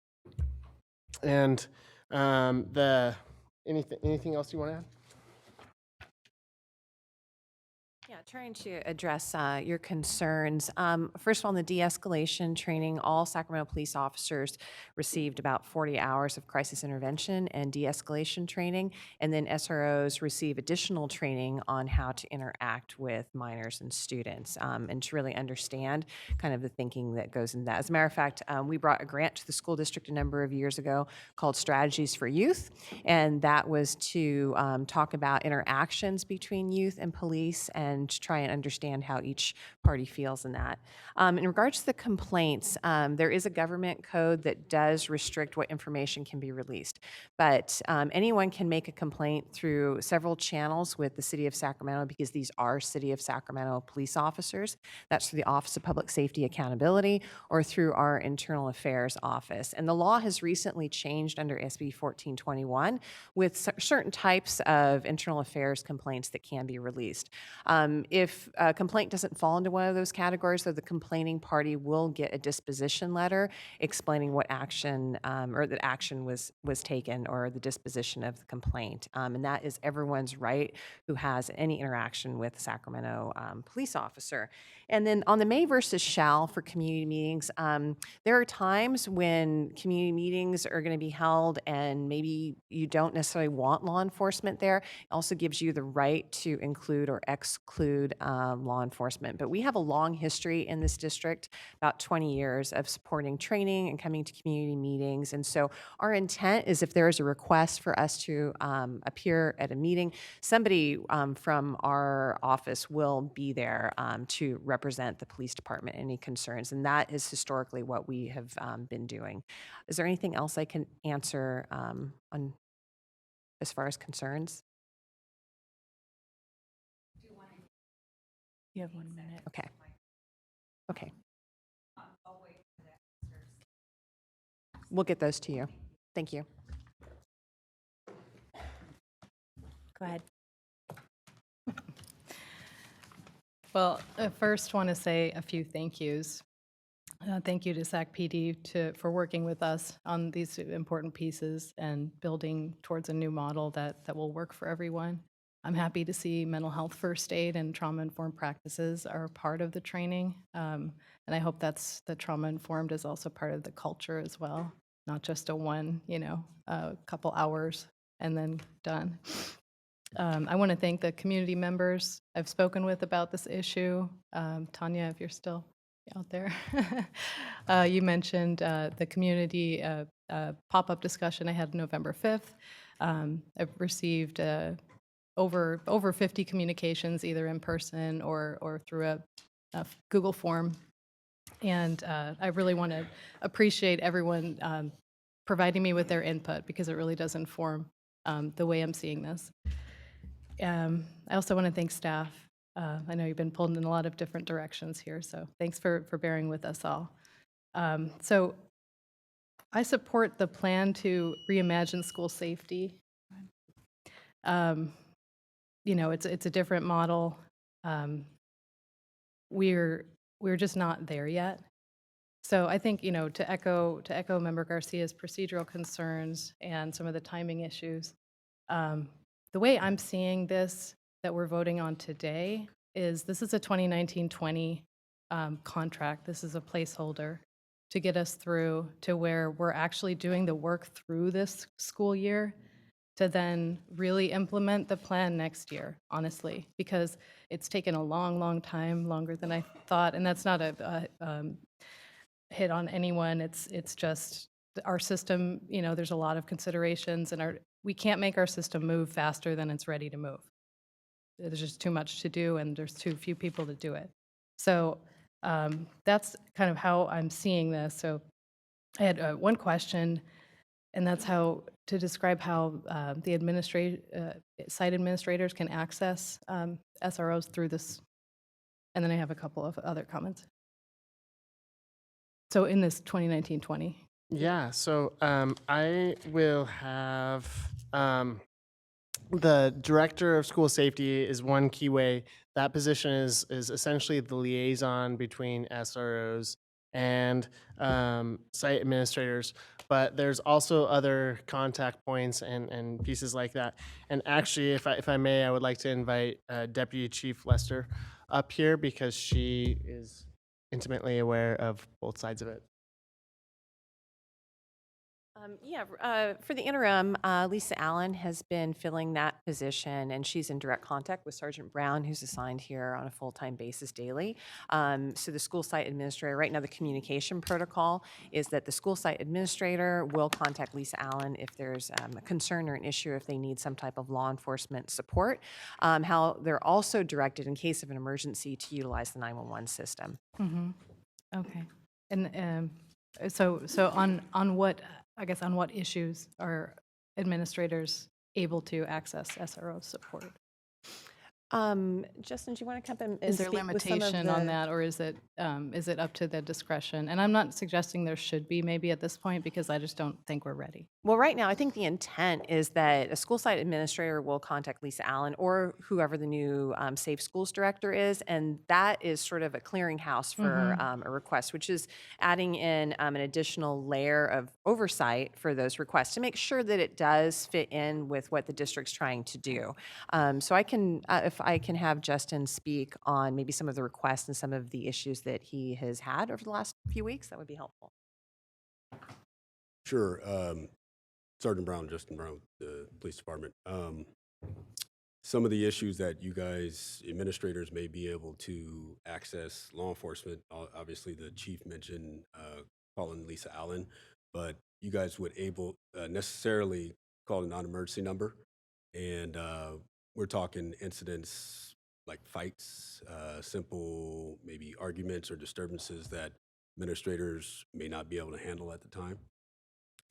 What specifically are you looking for? That's it, just to understand the types of issues that they would be able to call about under this new model. Fights, calls that involve weapons, disturbances. We may be called out for to partner with the school mental health resource folks to address mental health issues and provide assessments and make those referrals to medical professionals. A variety of issues, I mean, that we may be called out for. Okay, thank you. So I have two more quick things. There's some language in the contract that I really think is problematic, and I want to suggest that we strike it. It's under recitals on page 1 of 19. And it says, the district desires to limit our SRO presence on district campuses, and as a result understands that this agreement will limit the ability of the Sacramento Police Department to respond to critical incidents and other emergencies on district properties. So it's very categorical, it's very vague. I don't think it's accurate to what we're trying to accomplish here in terms of identifying appropriate duties for law enforcement versus site. It's not a categorical limitation of SROs on district campuses. There's many, many reasons, and they're in an appendix of what the other types of things would be. So maybe can address that. I think it's also probably a question for the attorney, but our understanding is the district wanted to be very clear in the fact that officers would not be permanently assigned to school campuses, and that that interaction would be limited. And so that's why this clause is included in the contract. So it's very specific, and it goes into the role, or really the new role of what's being asked of the SRO. So I think the first part of that clause is the district desires to limit SRO presence on district campuses. I think that was discussed and decided upon on August 15th, 2019, the last meeting we talked about reimagining school safety. So I think the rest of that is... I think you're talking about when we talked about non-school site-based SROs, right? Versus the district desires to limit SRO presence on district campuses categorically. It doesn't say the district desires to not have SROs assigned to a particular school and be on campus the whole time. Anyway, I don't think this language is necessary or helpful, and to me... So you're suggesting an amendment to the current language? What are our avenues about that? I would be open to striking it if there was agreement to do so. That could be a motion to do that. Of course, then the city would have to take up that language as well and review that, and that could probably delay their decision on that a bit, I would imagine, since they would have to review a change like that. But it's in the recitals section. I think the intent was that our understanding was that was what the direction was, at least for the first part. And the second part, it may not really be necessary. I think that was something that PD was asking to include, the second clause. So I don't know if they're going to be amenable to accepting that change or not. We did discuss that a bit. In the end, I don't know that it makes a whole lot of difference to, the duties. They kind of are what they are in the agreement. And it's in the recital. So, but that's up to the board. Well, I just honestly don't understand why it says that it will limit the SAC PDs, not just the SROs, but SAC PDs generally. Limit SAC PDs' ability to respond to critical incidents and other emergencies on district campuses. I mean, that's not what we're going for here. We're not trying to limit the ability of police to respond to emergencies on district properties. I just don't know why that's in this contract. Can I ask? I would welcome any other board discussion on that as well. Superintendent Aguilar. Member Morowski, just maybe it's a question for you as well as our partners. Are you seeking greater clarification or clarifying language about the decision of limiting the stationary effect of the old model on campuses as opposed to sort of the roving nature of it? It could be clarifying, or it could. I mean, I don't see any usefulness to having the section in terms of the second part where it says we're limiting the. What's that? Board Member Pritchett. I don't know if I'm going in the direction that you're asking for, but maybe having a sentence after or right before the comma that says something in the matter of by having non-school site based SROs. Is that kind of where you're going? Well, let me ask a procedural question because I don't want to hold up this contract any further. We discussed this in February, then August, then now. Is there any procedural way to move forward with this tonight and actually see if the city and the district could agree on either clarifying language or striking some of that language that I think doesn't belong there? To be moving forward with the suggestion. Yeah, I would just say again that, if you don't adopt this contract as is, we can go back and try to further discuss But it'll that set the term. timeline back? That's going to take, of course, a little bit more time. You could adopt it with that amendment, but then again, then the police and the city will have to evaluate that to see if they're still in agreement with it after that change. So I don't know. I can't speculate on how long that process would be, but. Can you bring a contract amendment back if we vote on this contract tonight? Can you bring a contract amendment back to the board next meeting? If we vote on this and the pre-back amendment. Yeah. I mean, So Then it would bring it on. We can bring the amendment back. Yeah, as we So the board could move to adopt the contract before you at how you want to. Then we're gonna have to take that and go work with our law enforcement partners and the city attorneys.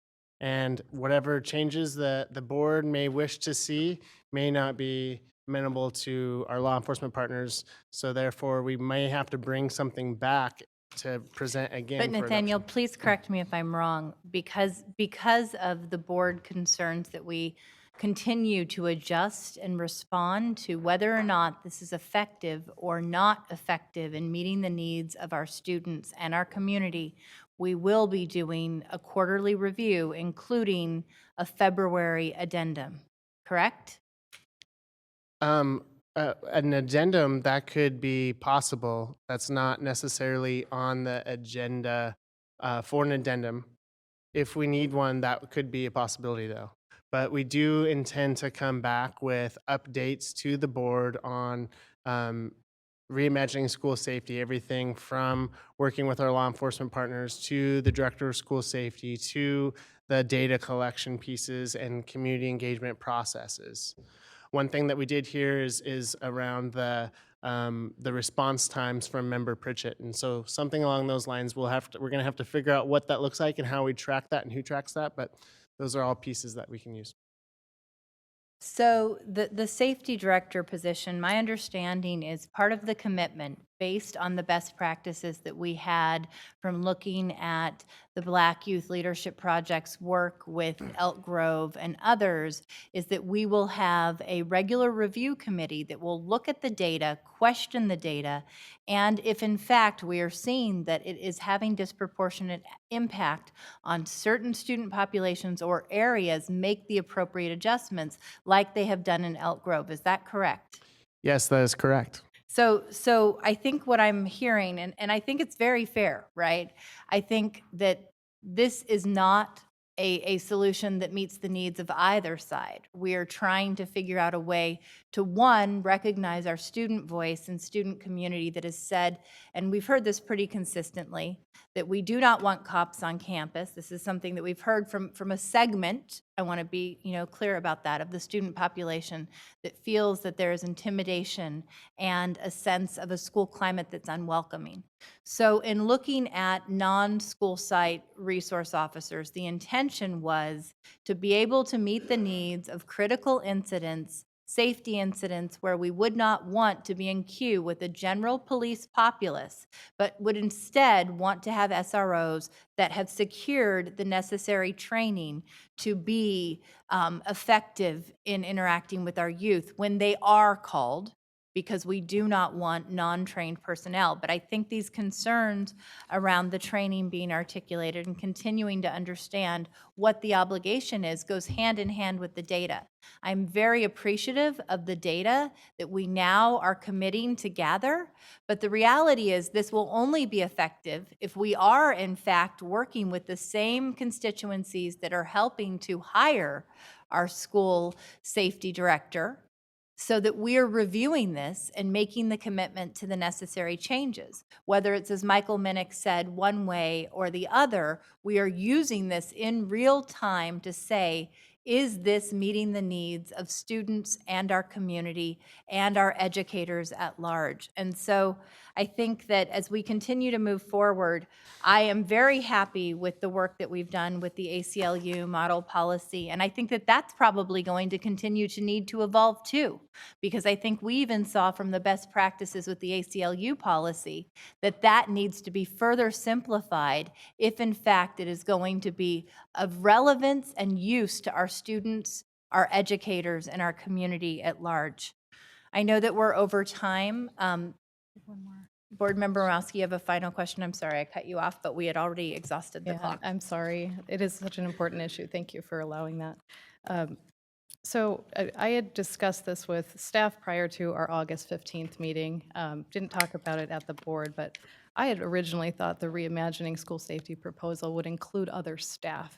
I feel like what we're lacking here is trusted, trained adults around kids, and especially in those critical, like, after school times. I know, speaking from McClatchy's experience just on Freeport and Cal Middle, and you have administrators who are taking their time and walking down there and being there every day, and and that's just not an appropriate use of our resources either. So I want to know, what can we do? I mean, I don't think 3 is enough, frankly, like, because we don't have other resources in place. Like, we're not there yet to have, a mid-level district personnel that could handle safety. Or so what can we do in the meantime for places like McClatchy, or is it Food Max, or areas where we have just a lot of concerns at certain times after school? I know we have a supplemental contract in place. Is it possible to keep some level of like surge in place for the after school period, which seems to be the most critical piece? So, Member Marowski, I think I heard a couple of things in there. First, around training other school site personnel. So in the August 15th meeting, we outlined how the first step to that plan that we outlined to do just that was to hire the director of school safety. So we are luckily almost there from what it sounds like. And we will be circling back around on that, absolutely, as outlined previously. The other piece that I heard you say was around the ongoing concern around some of the larger off-school but directly adjacent to school fights that we have seen, and how we can address that. So depending on how the board takes action this evening, the contract will be in place the week after next, which I believe coincides with the week after the city council takes action. So getting the SROs onboarded and moving will help out considerably. We also do currently have the supplemental contract that helps with the enrichment and athletics after school hotspots and such like that as well. Will that stay in place, though? So Contract that we're passing, yes. this contract, I think that's,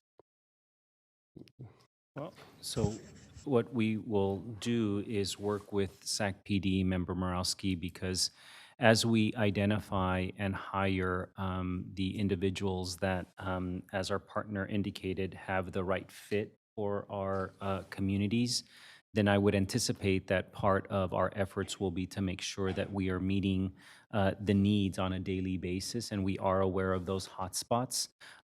We can come back to you after we discuss with them whether they foresee the need to have a separate set of individuals doing that. I do appreciate, because this is an area where we have heard from our administration, our administrators who are dedicating a lot of time after school in those areas.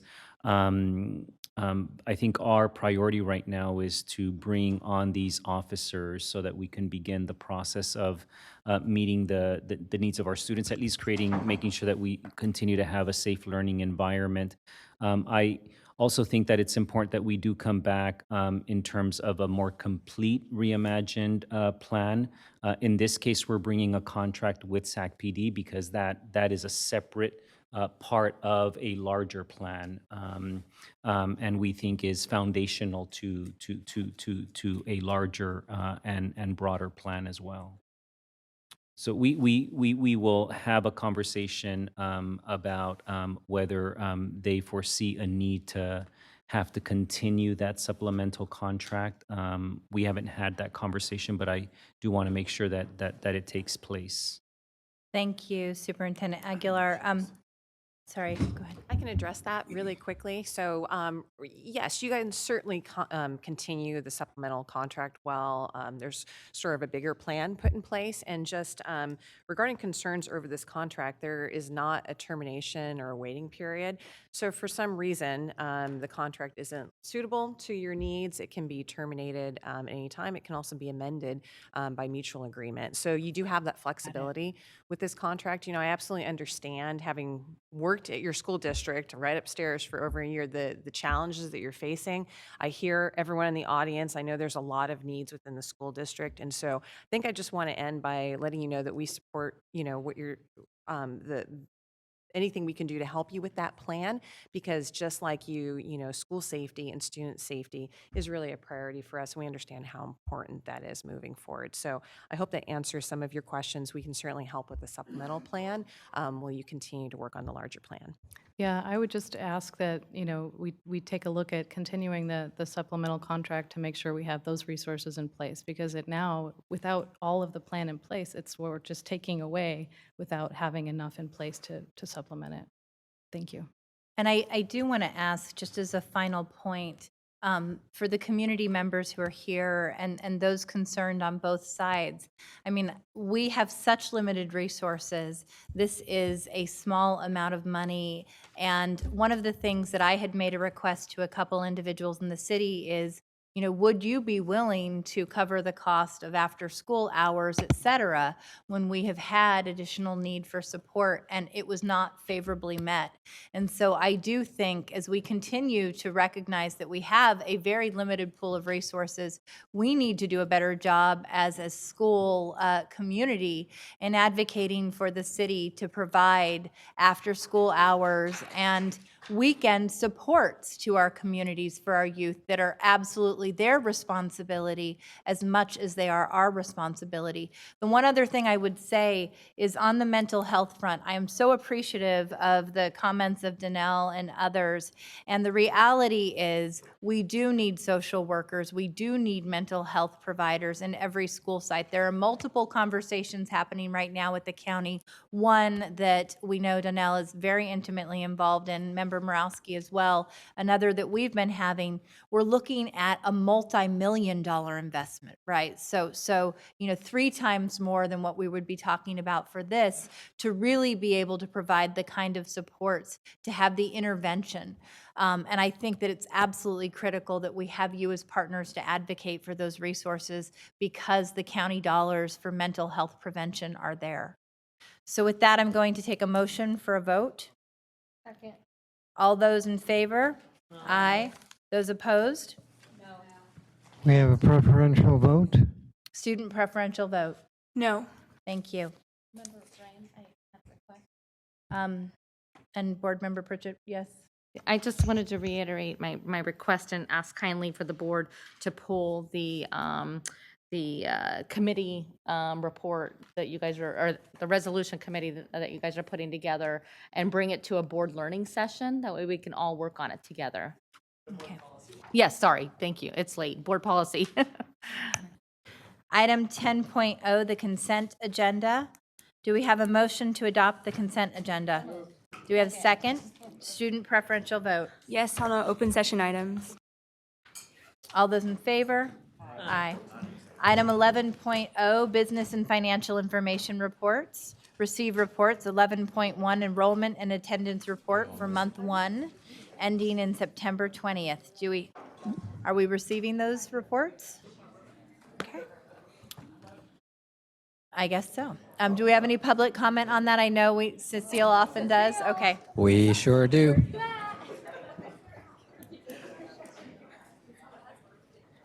You could not forget about me, right?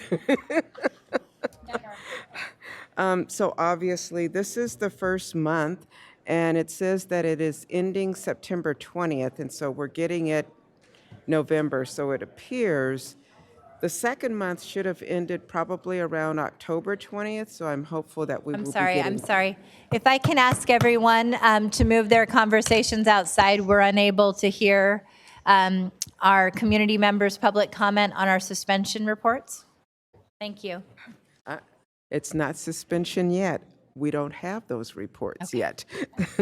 This is attendance. On our attendance report, thank you. Yes, attendance report. Here. And obviously, the rates don't look that bad just yet because it's the first month. But I also am anticipating that we should be getting month 2 pretty quickly. The other thing is, obviously, I am looking forward to seeing the suspension reports. And then I'm wondering, and I'd like to make a request, if we could possibly start seeing chronic absentee reports for each of the school sites. I think that would be something that a lot of the parents, from what I have heard at a number of the meetings, they would appreciate hearing that. I think So, that's an excellent idea and certainly consistent with our Be Here campaign. Wonderful. Thank you, Ms. Nunley. Item 12.0, future board members and locations and meetings and location dates. We will be meeting next on November 21st, 4:30 p.m. closed session, 6 p.m. open session. With that, I will entertain a motion for adjournment. Oh, we still have to go back into closed session. We are going to adjourn back into closed session.